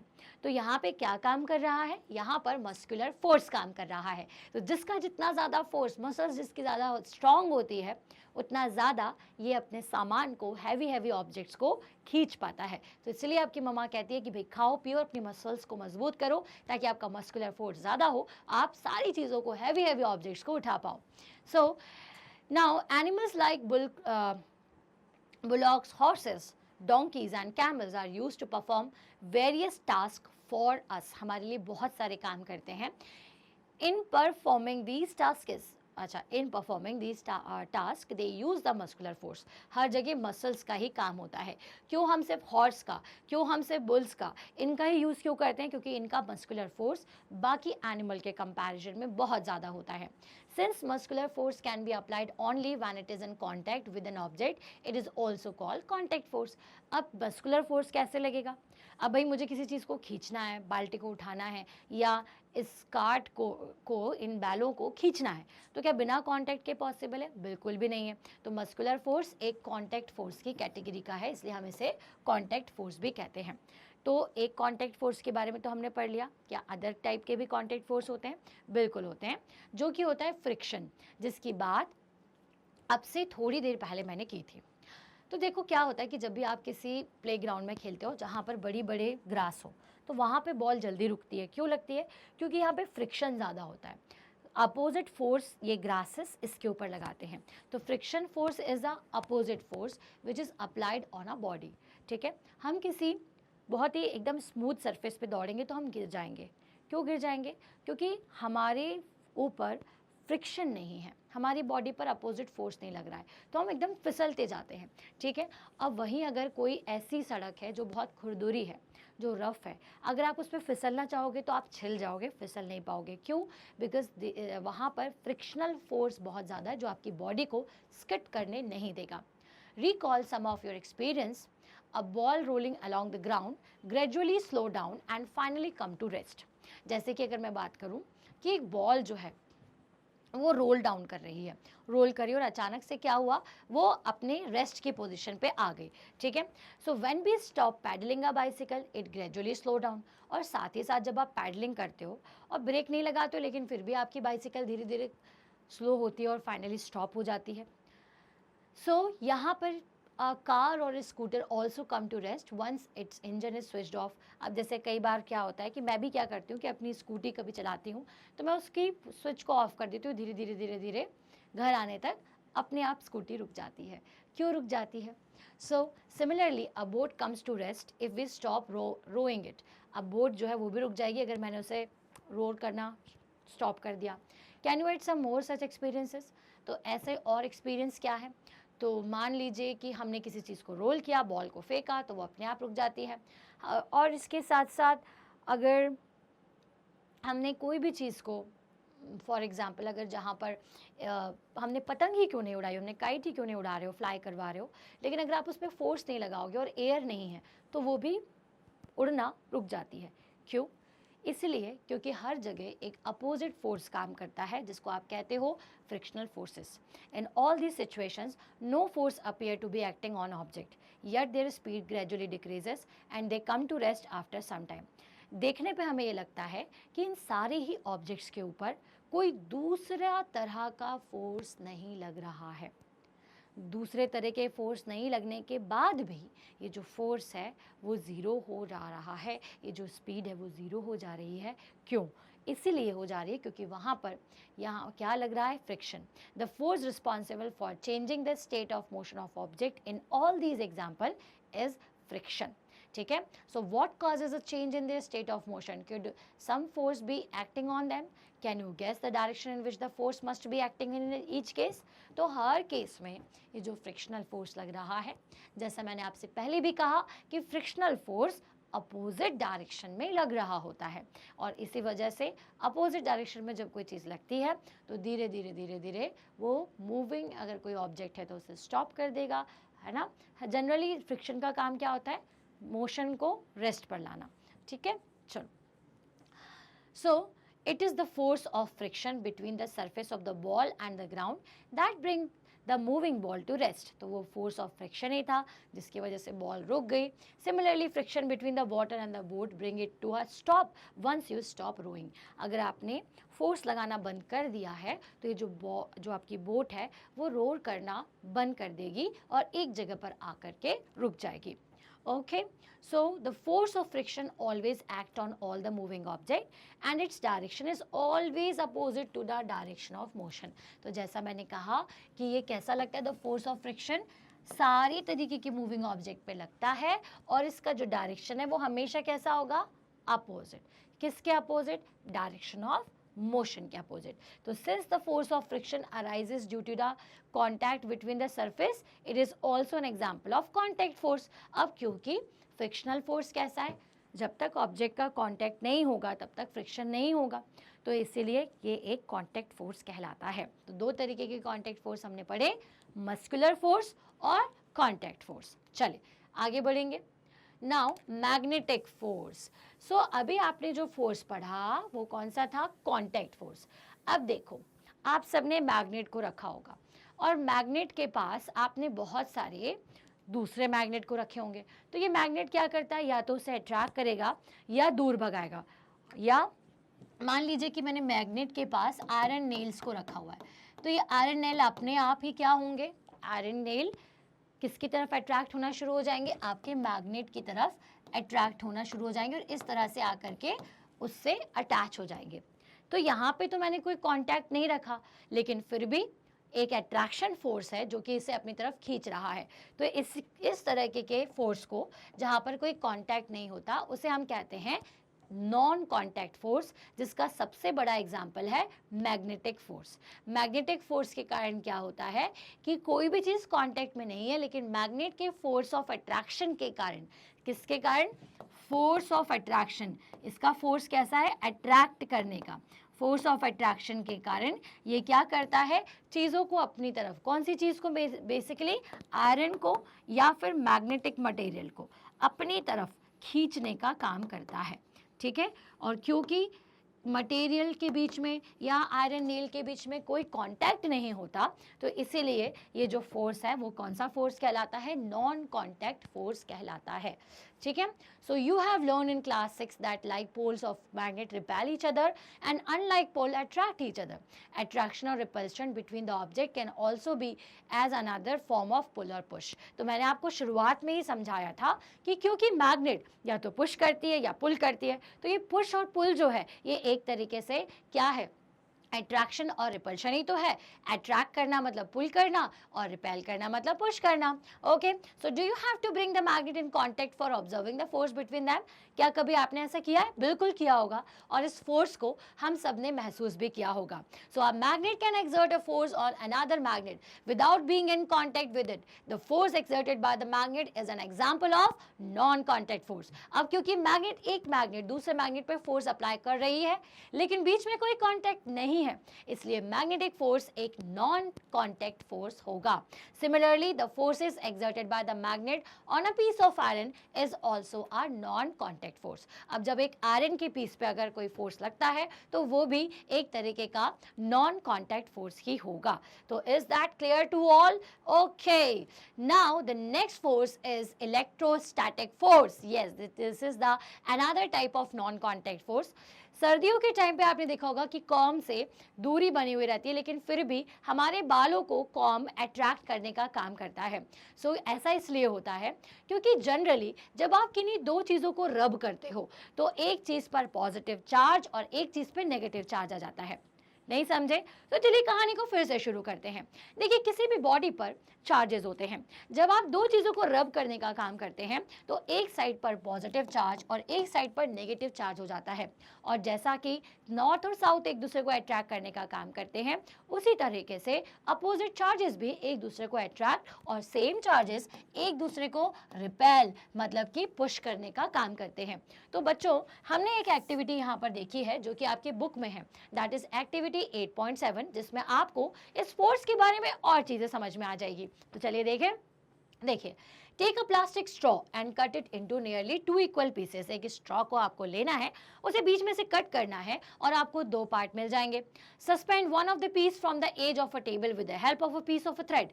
आपको क्या करना है कि स्ट्रॉ के एक पीस को इस तरह से आप सस्पेंड कर दो टेप के साथ लगा करके। Now hold the other piece of straw in your hand and rub it free and with a sheet of a paper. अब आप अपनी पेपर की शीट पे उसे रब कर लीजिए या बालों से रब कीजिए, और फिर आप अपनी आधी कटी हुई स्ट्रॉ के पास उसे लेकर के जाइए। You can see that the straw will move towards another straw. ये किस तरफ मूव करेगी? इस दूसरे स्ट्रॉ के पास। तो ऐसा क्यों होता है? Because there is a force of attraction और द फोर्स ऑफ इलेक्ट्रोस्टैटिक। ठीक है, सो इलेक्ट्रोस्टैटिक फोर्स के कारण ऐसा होता है। So a straw is said to have a acquired electrostatic charge. तो स्ट्रॉ ने इलेक्ट्रोस्टैटिक चार्ज ले लिए, तो after it has been rubbed with a sheet of paper, such a straw is an example of charged body. तो जब आपने उसे एक स्ट्रॉ को फ्री एंड पे लटका दिया, एक स्ट्रॉ को आपने किसी चीज़ से रब किया, तो रब करने की वजह से क्या हुआ? रब करने की वजह से उसके ऊपर चार्ज एक्वायर्ड हो गया, उसके ऊपर चार्ज आ गए, और इस चार्ज के आ जाने की वजह से उसने दूसरे बॉडी को अपनी तरफ अट्रैक्ट करना शुरू कर दिया। तो जैसे बलून आपका बहुत अच्छा एग्जाम्पल है कि बलून को जब आप फुलाते हैं तो बलून बालों को अट्रैक्ट करता है, तो क्यों करता है? Because of electrostatic force.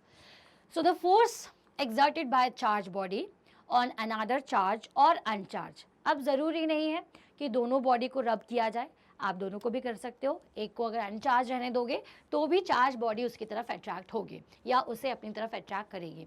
So the force exerted by the charged body on another charged or uncharged body is known as the electrostatic force. So this force comes into play even when the bodies are not in contact. और ये force कब लगता है? जब bodies या तो contact में हो या नहीं भी हो। तो non contact force ये ज़्यादा है क्योंकि ये attract करती हैं चीज़ों को। जैसे कि अगर आपके पास एक प्लास्टिक स्केल है और आप उसे अपने हेयर्स पे रब करके छोटे छोटे पेपर के पीसेस पर लेकर के जाते हो, तो ये जो पेपर का पीस है उसकी तरफ अट्रैक्ट होता है। अट्रैक्ट क्यों होता है? Because there is a electrostatic force between both of them. So the electrostatic force therefore is another example of non contact force. तो ये एक नॉन कॉन्टैक्ट फोर्स का एग्जाम्पल है। Now the next non contact force is gravitational force, जो कि इस दुनिया में हर एक चीज़ पर अप्लाई होता है, हम पर अप्लाई होता है। अर्थ जो है हमारे ऊपर एक फोर्स लगाती है। अब आप सबको मैं बता दूं कि अर्थ और अलग अलग प्लैनेट्स का सबका अपना अपना ग्रेविटेशनल फोर्स होता है। हमारी अर्थ जो ग्रेविटेशनल फोर्स लगाती है उसकी वजह से हम नॉर्मल चल पाते हैं, खड़े हो पाते हैं।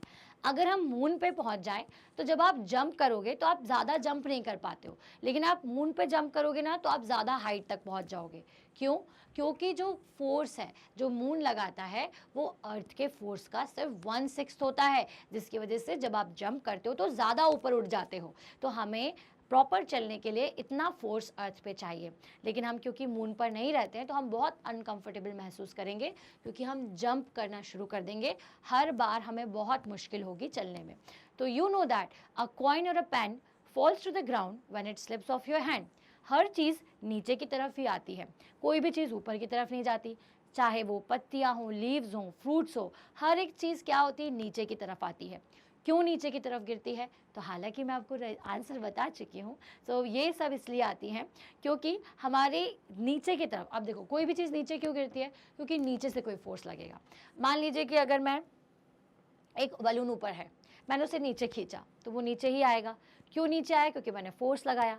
मैंने एप्पल को तोड़ा, खींच के नीचे निकाला, तो मैं नीचे फोर्स लगा रही हूँ इसलिए वो नीचे आया।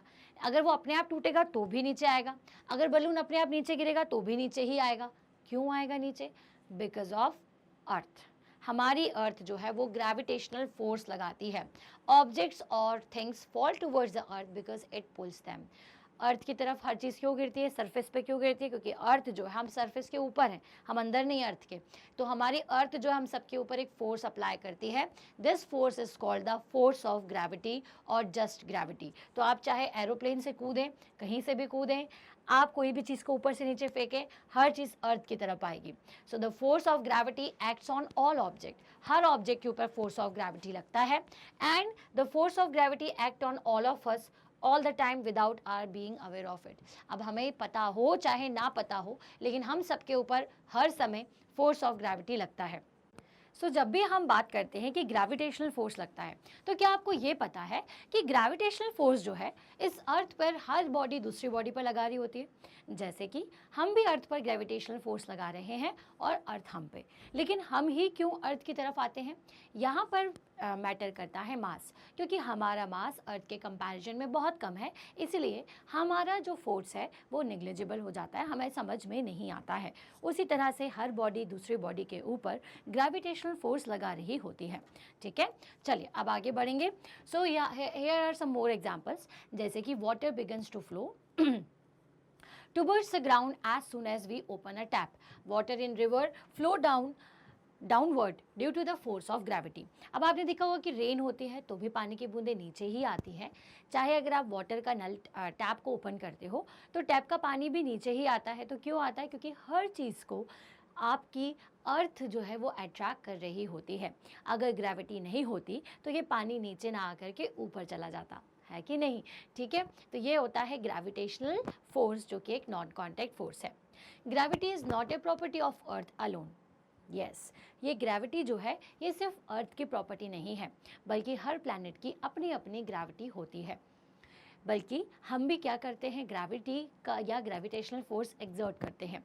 इन fact every object in the universe, whether small और large, exert a force on every other object. This force is known as the gravitational force. इस अर्थ पे हर ऑब्जेक्ट दूसरे ऑब्जेक्ट के ऊपर ग्रेविटेशनल फोर्स अप्लाई करता है। हम भी दूसरे पे ग्रेविटी लगाते हैं और दूसरा हमारे ऊपर ग्रेविटेशनल फोर्स लगाता है। और ये हमें किसने बताया था? ये हमें बताया था सर न्यूटन ने। तो चलिए, फोर्स के बारे में हमने बहुत चीज़ें जानी कि फोर्स क्या होता है। उसके बाद हमने ये जाना कि जो कॉन्टैक्ट फोर्स हैं वो क्या होते हैं, नॉन कॉन्टैक्ट फोर्स क्या होते हैं। अब बात करते हैं प्रेशर की। प्रेशर और फोर्स क्या है? देखिए, कुछ एग्जाम्पल्स बताती हूँ जिससे आपको प्रेशर बहुत अच्छे से समझ आ जाएगा। जैसे अगर मेरे पास एक आयरन नेल है, तो उस आयरन नेल को जब आप किसी वॉल पर लगाते हो तो उसका बैक पोर्शन आप नहीं लगाते, आप उसको उसके छोटे वाले पोर्शन से लगाते हो। मतलब कि जो पॉइंटेड पोर्शन है वहाँ से जब आप उस पर फोर्स लगाते हो तो वो ईजिली वॉल के अंदर इंसर्ट हो जाती है। लेकिन अगर मैं उसे उसके इस पोर्शन से इंसर्ट करने की कोशिश करूँगी तो क्या ये नेल उस वॉल के अंदर जा पाएगी? बिल्कुल भी नहीं जा पाएगी, बहुत प्रॉब्लम हो जाएगी। ऐसा क्यों होता है? क्योंकि जब छोटा पॉइंट था तब प्रेशर ज़्यादा था और ऊपर जब बड़ा पॉइंट था तो प्रेशर कम हो गया। आखिर प्रेशर होता क्या है? तो चलिए इसी को ही समझेंगे। Is there any relation between force and pressure? Let us find out. Try to push a nail into a wooden plank by its head. Do you succeed? बिल्कुल भी नहीं. Try to know the push nail by pointed end. Could you do it this time? बिल्कुल. जब हमने उसके head से उसे insert करने की कोशिश की तो ये जो नेल है वो आपके बॉल के अंदर नहीं जाएगा, लेकिन जब आप पॉइंटेड एंड से जाओगे तो ये नेल उसके अंदर चला जाएगा. Okay, so try cutting a vegetable a blunt knife and win with a sharp knife. अब आपको क्या करना है, अब ये देखिए ये सब क्यों पढ़ रहे हैं हम, प्रश्न को समझने के लिए कर रहे हैं. अब आपके पास एक ब्लंट नाइफ है. ब्लंट नाइफ का मतलब जिसमें बहुत अच्छी धार नहीं है, बहुत तेज़ नहीं है, और एक बहुत अच्छा शार्प नाइफ आपको लेना है. अब आपको उससे वेजिटेबल को कट करके देखना है. किससे आप बहुत अच्छे से वेजिटेबल कट कर पाएंगे? जो शार्प नाइफ का है, लेकिन जिसके एंड आपके बेंड है और इसके ब्लंट एंड्स हैं, क्या आप उससे वेजिटेबल कट कर पाएंगे? बिल्कुल भी नहीं. आपने देखा होगा कि शेफ्स के जो नाइफ्स होते हैं वो बहुत शार्प एज के होते हैं, मतलब कि उनके एजेस, मतलब कि उसका जो ऊपर का सरफेस है जिससे वो वेजिटेबल को कट करते हैं वो बहुत शार्प होता है. जितना शार्प होता है उतनी जल्दी हम किसी चीज़ को कट कर पाते हैं. ठीक है. And do you get the feeling that area over which the force is apply, for example the pointed end of the nail, plays a role in making this task. क्या आपको ऐसा लग रहा है कि यहाँ पे एरिया मैटर कर रहा है? लग तो रहा है. क्यों लग रहा है? क्योंकि जब आपने नेल का एग्जाम्पल लिया तो नेल का एक साइड पॉइंटेड था और एक साइड फ्लैट था. पॉइंटेड साइड पर नेल इजीली वुड के अंदर चली गई, लेकिन जो फ्लैट साइड है वहाँ से गई क्या? नहीं. चलो ठीक है, मतलब कि एरिया को कम कर दिया तो फिर आसान हो गया काम. फिर हमने देखा कि जब एज को ब्लंट किया जाता है, मतलब कि एज के एरिया को बढ़ा दिया है ना, मतलब कि एरिया बढ़ा हुआ है, तब वेजिटेबल को कट करने में दिक्कत जा रही है. लेकिन जब आपने उसको शार्प कर दिया, उसके एंड्स बहुत ज़्यादा शार्प हो जाते हैं, तो वेजिटेबल कट करने में आसानी हो जाती है. तो इसका मतलब क्या है? इसका मतलब सही समझ रहे हैं आप सभी. इसका मतलब ये है कि बिल्कुल एरिया यहाँ पर मैटर कर रहा है. जितना कम एरिया है, अब कौन सा एरिया? Contact area. अब कॉन्टैक्ट एरिया किसे कहते हैं? जैसे मान लीजिए कि मेरे पास एप्पल है, तो एप्पल का ये कहलाएगा कॉन्टैक्ट एरिया. ठीक है.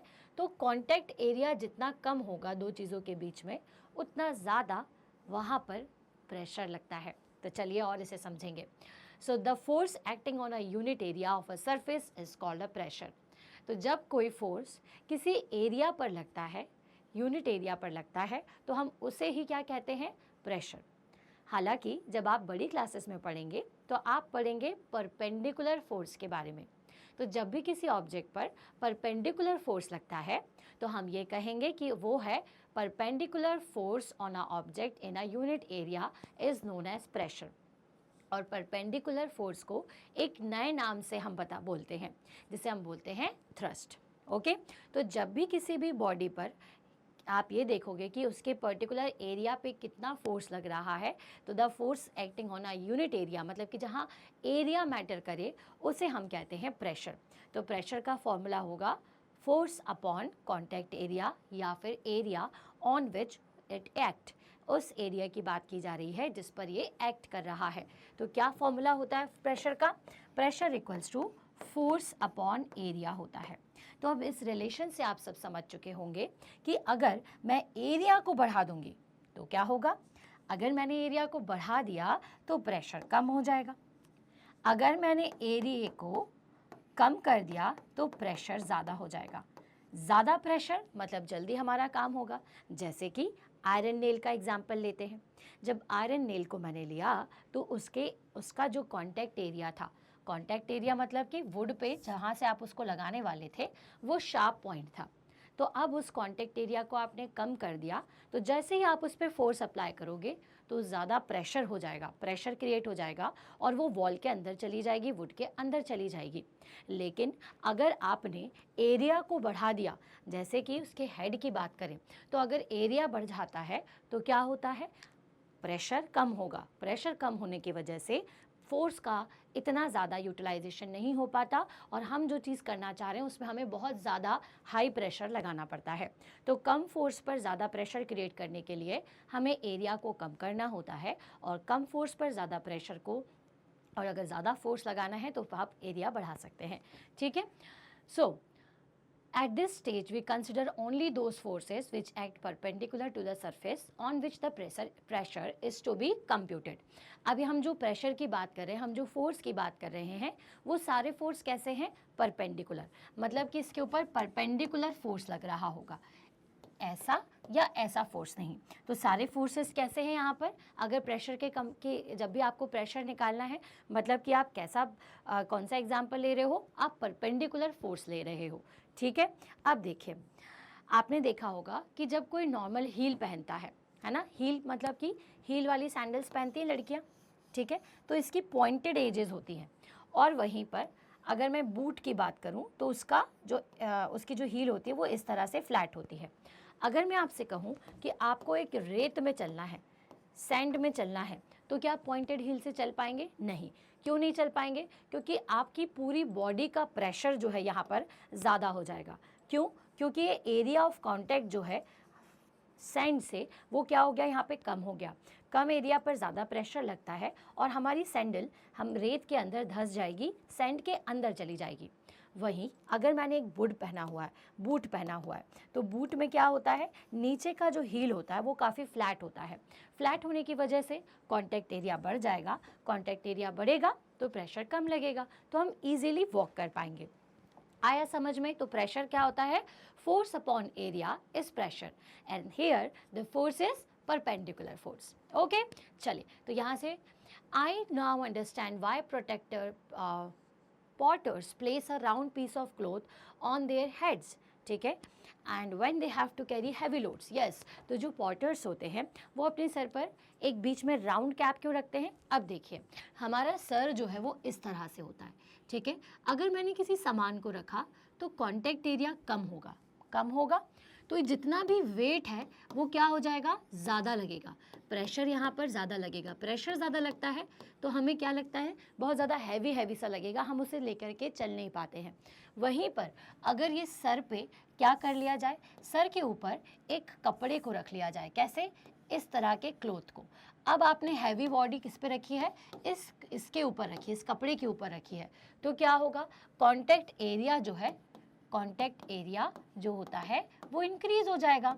और कॉन्टैक्ट एरिया इंक्रीज हुआ तो इसका मतलब क्या होगा कि आपको ज़्यादा प्रेशर फील होगा, नहीं होगा, कम प्रेशर फील होगा।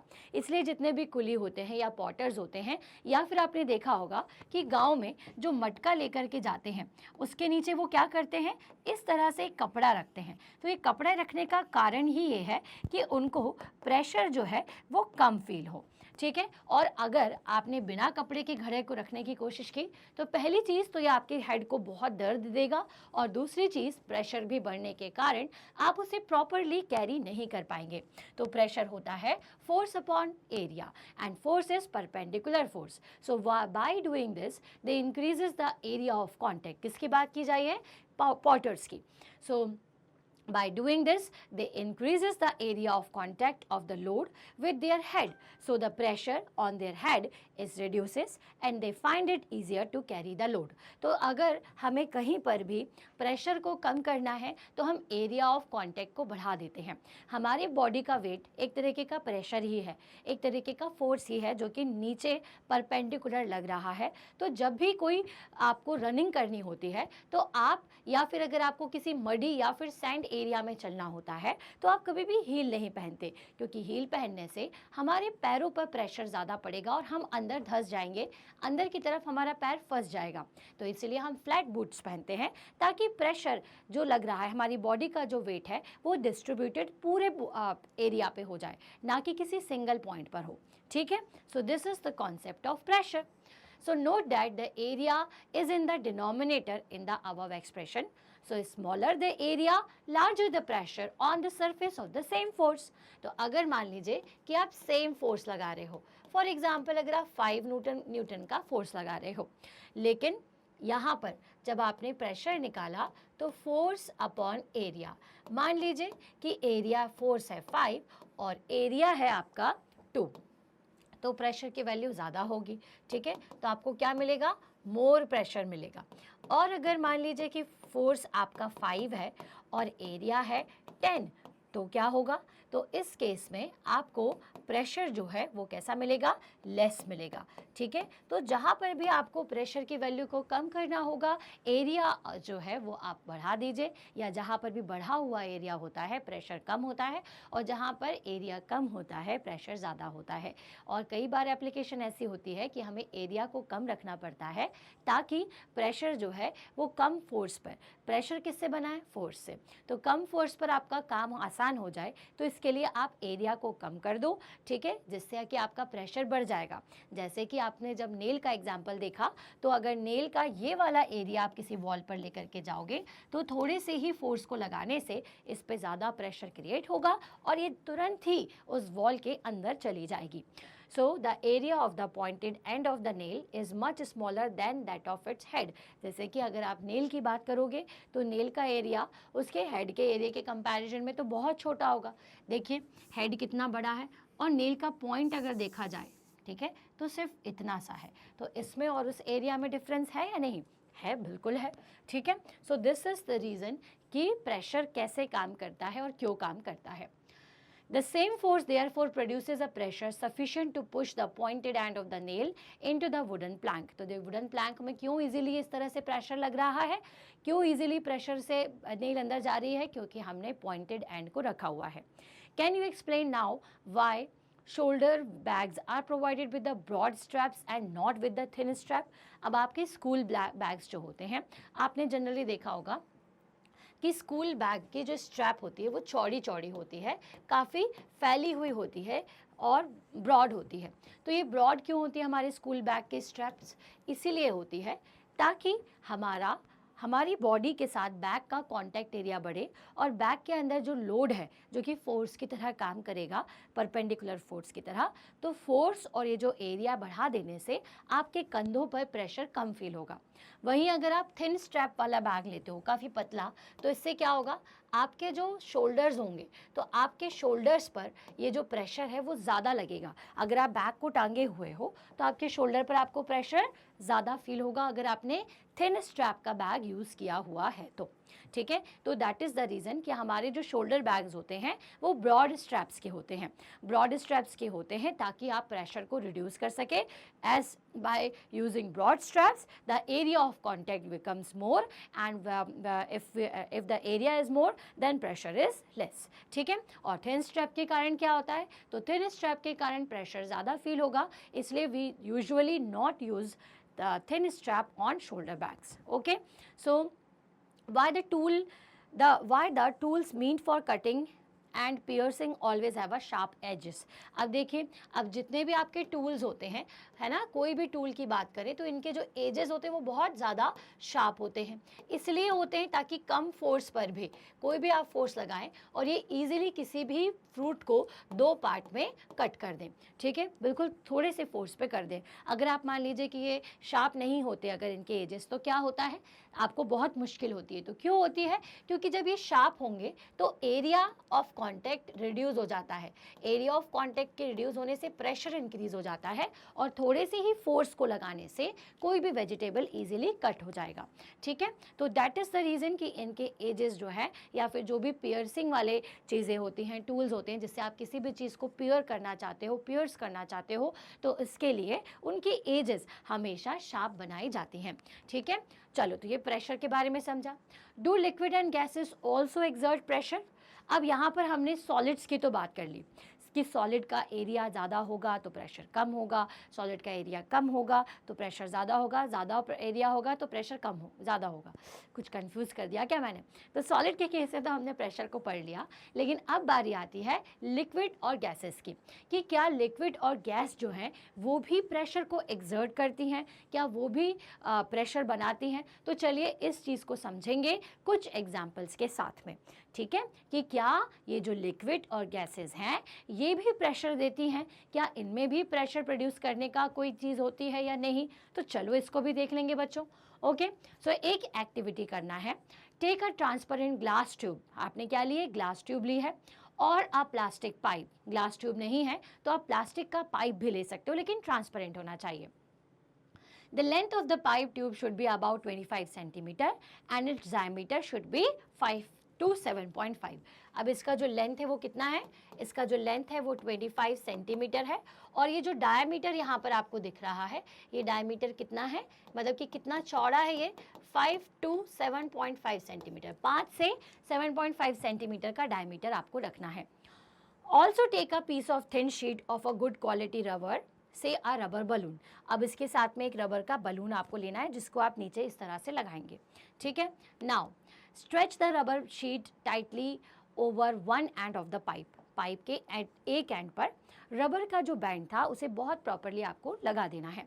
Hold the pipe at the middle keeping it in a vertical position, है ना, टाइट से पकड़ लीजिए और वर्टिकल पोजिशन में रख लीजिए। Ask one of your friend to pour some water in the pipe. अब अपने फ्रेंड को बोलोगे पानी भरे, ठीक है, क्या होगा। Does the rubber sheet bulge out, क्या जो रबर की शीट है वो बल्ज हो रही है, बल्ज का मतलब फूलने लगी है। तो यस, जैसे आप इसमें पानी डालेंगे धीरे धीरे जितना पानी बढ़ाते जाएंगे ये बल्ज मतलब कि फूलने लगेगी। क्या हो जाएगी, बल्ज का मतलब क्या होता है, फूलना, ठीक है, साइज को इंक्रीज करना। So note also the height of the water column in the pipe, pour some more water, observe again the bulge in the rubber sheet and the height of the water column in the pipe. आपको पानी को बढ़ाते जाना है और साथ साथ में ये भी देखना है कि आपका जो बलून है वो कितना बल्ज हो रहा है, कितना फूल रहा है। सो repeat this process for a few times. Can you see any relation between the amount of bulge in the rubber sheet and the height of the water column in the pipe? तो क्या आप कोई relation देख रहे हो? तो बिल्कुल, जैसे जैसे हम पानी को बढ़ाते जा रहे हैं वैसे वैसे ये जो रबर का बलून जैसा स्ट्रक्चर है वो भी बढ़ता जा रहा है, क्योंकि इसके अंदर क्या हो रहा है, पानी धीरे धीरे इंक्रीज होता जा रहा होगा, ठीक है। नाउ अब ये तो हो गया हमारी पहली एक्टिविटी। तो हमने ये देखा कि भाई पानी का लेवल बढ़ाने से इसके अंदर का प्रेशर भी इंक्रीज हो रहा है। एक बात समझ गए। अब आगे एक और एक्टिविटी करेंगे। सो अब इस एक्टिविटी के लिए आपको क्या करना है, take a plastic bottle, you can take a discarded water और अ सॉफ्ट ड्रिंक बॉटल, है ना, डिस्कार्डेड वाटर और या फिर कोई भी बॉटल हो आपके पास वो ले लीजिए, लेकिन प्लास्टिक की होना चाहिए। Fix a cylindrical glass tube a few centimetre long near it's bottom, ठीक है, एक ग्लास की ट्यूब उसके बॉटम पर आपको फिक्स करनी है, थोड़ा सा आपको उसको होल्ड करके फिक्स करनी होगी। You can do so by slightly heating one end of the glass tube and then quickly insert it near the bottom of the bottle. अब ग्लास ट्यूब को इंसर्ट करने का एक तरीका है कि ग्लास को हीट कीजिए ताकि वो गर्म हो जाएगा और तुरंत इस पर आप इंसर्ट करेंगे तो प्लास्टिक है, प्लास्टिक गर्म होकर पिघल जाएगा और आप उसमें ग्लास ट्यूब को लगा देंगे, ठीक है। नाउ इसके बाद आपको करना है, make sure that the water does not leak from the joint. अब पानी जो है वो इससे बाहर नहीं आना चाहिए। If there is any leakage seal it with the molten wax, cover the mouth of the glass tube with a thin rubber sheet as you did in a activity. Previous activity में जैसा आपने किया था वैसे ही आपको यहाँ पर एक रबर का बलून लगा देना है और साथ में यहाँ पे कोई भी लीकेज नहीं होना चाहिए, ठीक है। और अगर कोई लीकेज है तो इसके लिए आप क्या करेंगे, आप उसे अच्छे तरीके से वैक्स से या किसी भी चीज़ से कवर करेंगे ताकि पानी ना जाए।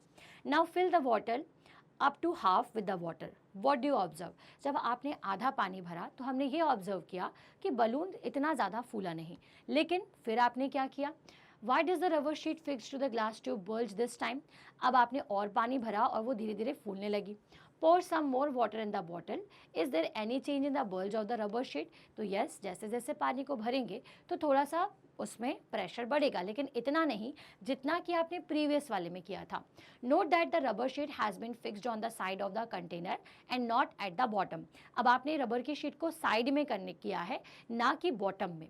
Does the bulging of the rubber sheet in this case indicate that water exert pressure on the side of the container as well? क्या साइड में भी प्रेशर एक्सर्ट होता है? तो यस, बिल्कुल साइड में भी जो प्रेशर है वो इंक्रीज होते हैं, जैसा कि हमें इस डायग्राम से समझ में आ रहा है।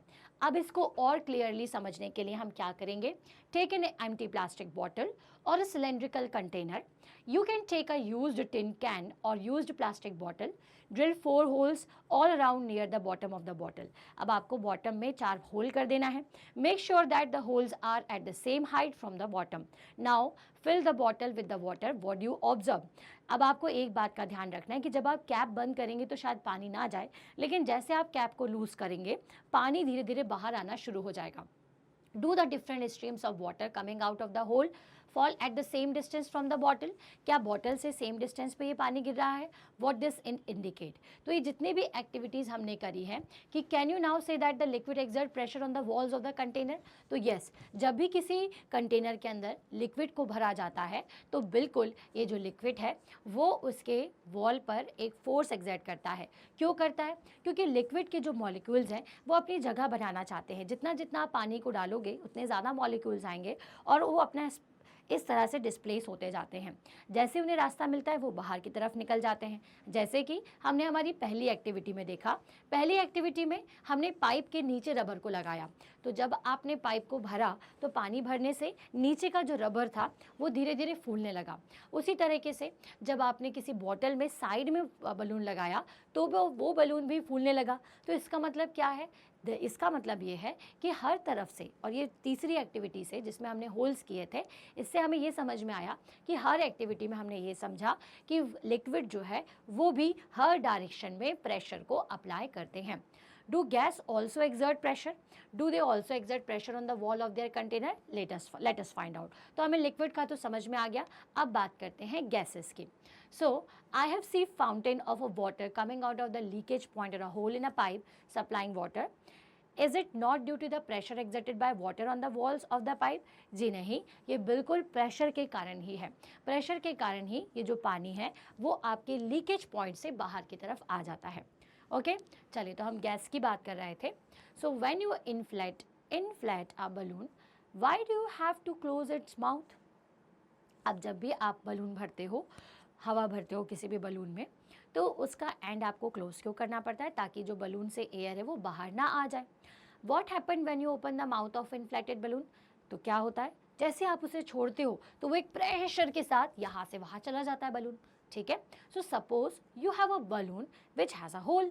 अब आपके पास अगर एक बलून में होल है तो क्या होता है, आप जितने प्रेशर से हवा भरते नहीं उतने प्रेशर से वो बाहर निकलती है। So would you be able to inflate it? बिल्कुल भी नहीं। हम उसे फुला पाएंगे क्या? नहीं। If not why? इसीलिए नहीं क्योंकि जो हवा हम अंदर भर रहे हैं वो चारों तरफ फैली है और एक पॉइंट से प्रेशर के साथ बाहर निकल रही है। Can we say that air exert pressure in all direction? Yes, we can say that the air exert pressure in all the direction by this activity. अब अगर हम एक और बात करें, now do you recall what happened to the air in the bicycle tube when it has a puncture? तो आपकी अगर बाइसिकल के ट्यूब में पंचर होता है तो क्या होता है, सारी की सारी हवा आपके पंचर से बाहर निकल जाती है और आपका टायर फ्लैट हो जाता है। सो इन फ्लैट के लिए आपको क्या करना पड़ेगा, उसके पंचर को सुधरवाना पड़ेगा, फिर आप उसमें एयर भरते हैं तो टायर फूल जाता है।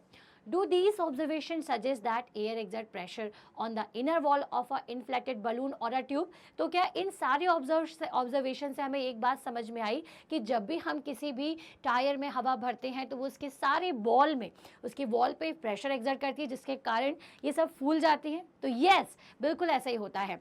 So we find that gases to exert pressure on the wall of their container.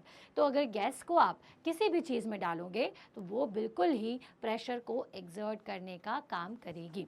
ठीक है, चलिए नाउ यहाँ तो हमने पढ़ा गैस के और लिक्विड के बारे में। अब देखिए, जब आपने किसी बलून में पानी भरा, अगर आप पानी भरते जाते हैं तो वो इनफ्लैट होता जाता है, लेकिन एक टाइम के बाद वो फट जाएगा और पूरा पानी बाहर आ जाता है। क्यों?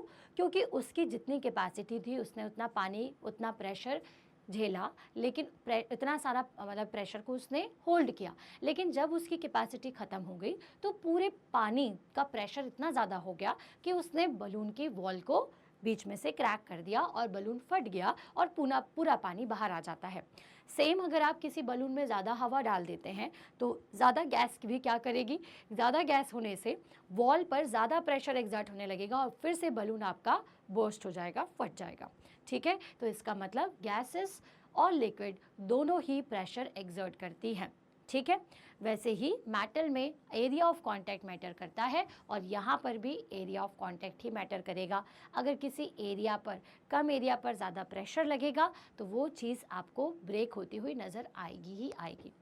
अब यहाँ तो हमने हमारे ऑब्जेक्ट्स के बारे में देखा, क्या होता है एटमॉस्फेयर में, क्योंकि अब हमारा एटमॉस्फेयर क्या है, हमारा जो एटमॉस्फेयर है वो गैसेस और एयर का मिक्सचर है। हमारे चारों तरफ एयर और गैसेस हैं, तो इन एयर और गैसेस में अगर बहुत सारी गैस ही गैस है एटमॉस्फेयर में तो ये भी प्रेशर एक्सर्ट करती होगी, तो बिल्कुल एक्सर्ट करती है।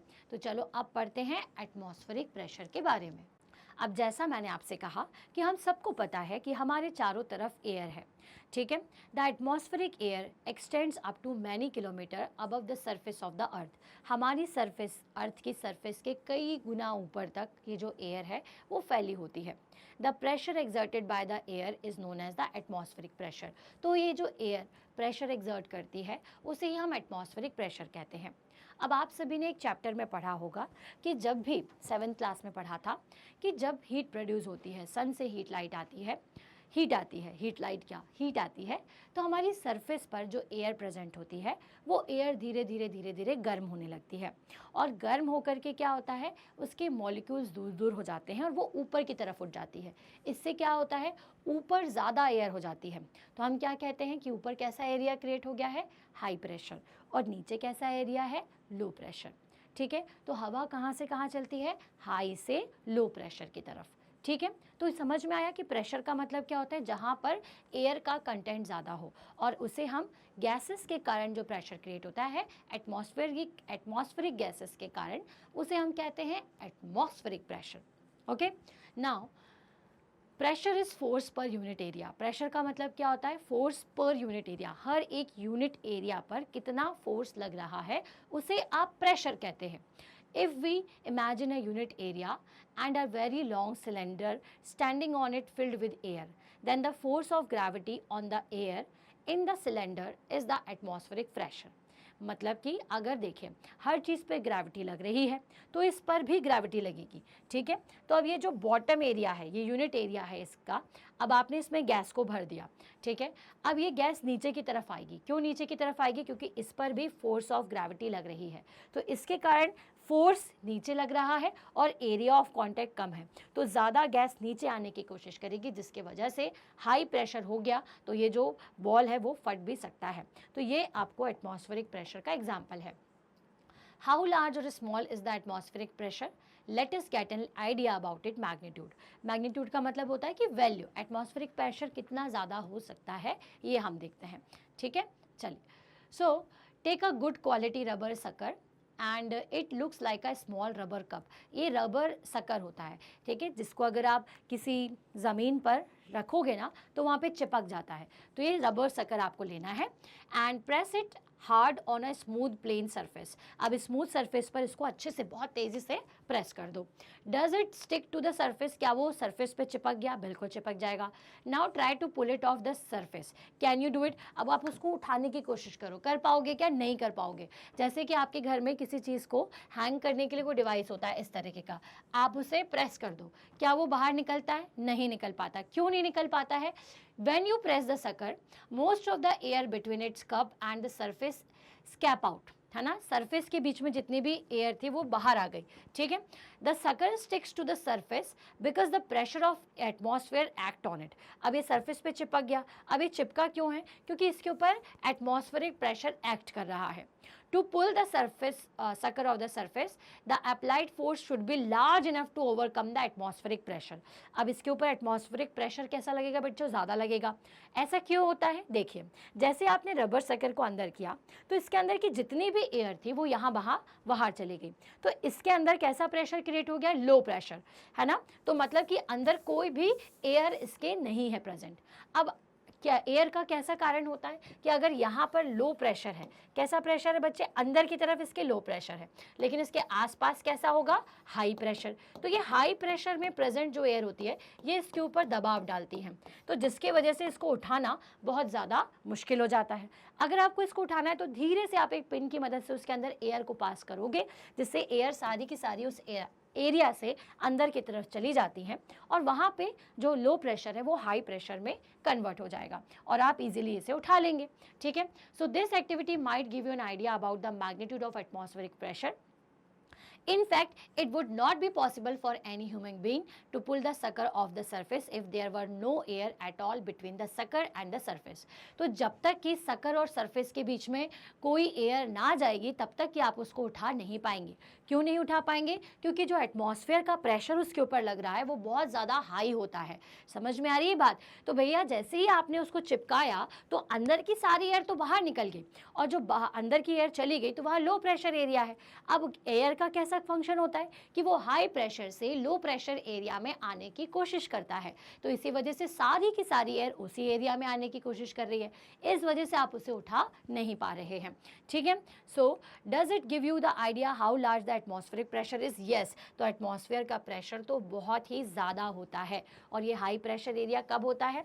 तो डे टाइम में आपके सी के ऊपर हाई प्रेशर एरिया होता है और नाइट टाइम में आपके लैंड के ऊपर हाई प्रेशर एरिया होता है, जिस वजह से दिन के समय में हवा सी से लैंड की तरफ और रात के समय में लैंड से सी की तरफ चलती हैं. ठीक है. So if the area of my head were 15 centimetre and 15 centimeter, 15 multiplied by 15, how much force air will exert on my head? ठीक है. अब इन्होंने एरिया बताया है और ये जानना चाहते हैं कि एयर कितना फोर्स हमारे ऊपर लगाएगी. ठीक है. So the force due to air in a column of the height of the atmosphere and area is nearly equal to the force of gravity on object mass 225 kg.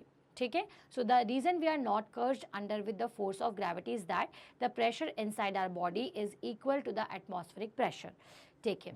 अगर सबसे पहले तो अगर आपको हेड का प्रेशर निकालना है तो उसके लिए हम एक छोटा सा सिलेंड्रिकल कॉलम का एक्सपेरिमेंट करेंगे, जिससे हमें पता चल जाएगा कि हमारे ऊपर जो प्रेशर लगता है, ठीक है, वो लगता है 225 किलोग्राम, मतलब कि 2250 न्यूटन.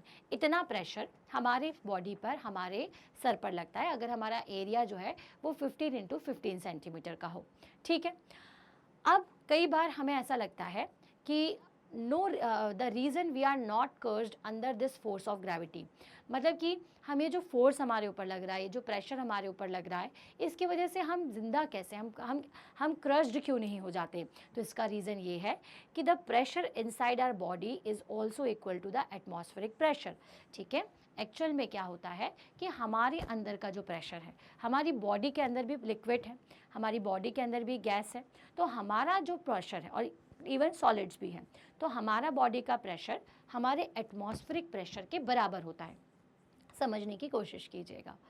तो जब इस पर आपका फोर्स लगता है ग्रेविटी का, तो हमारा क्योंकि प्रेशर बराबर है तो प्रेशर इक्वल्स टू क्या होगा? अगर आपका फोर्स बराबर है तो आपको प्रेशर इतना ज़्यादा फील नहीं होगा.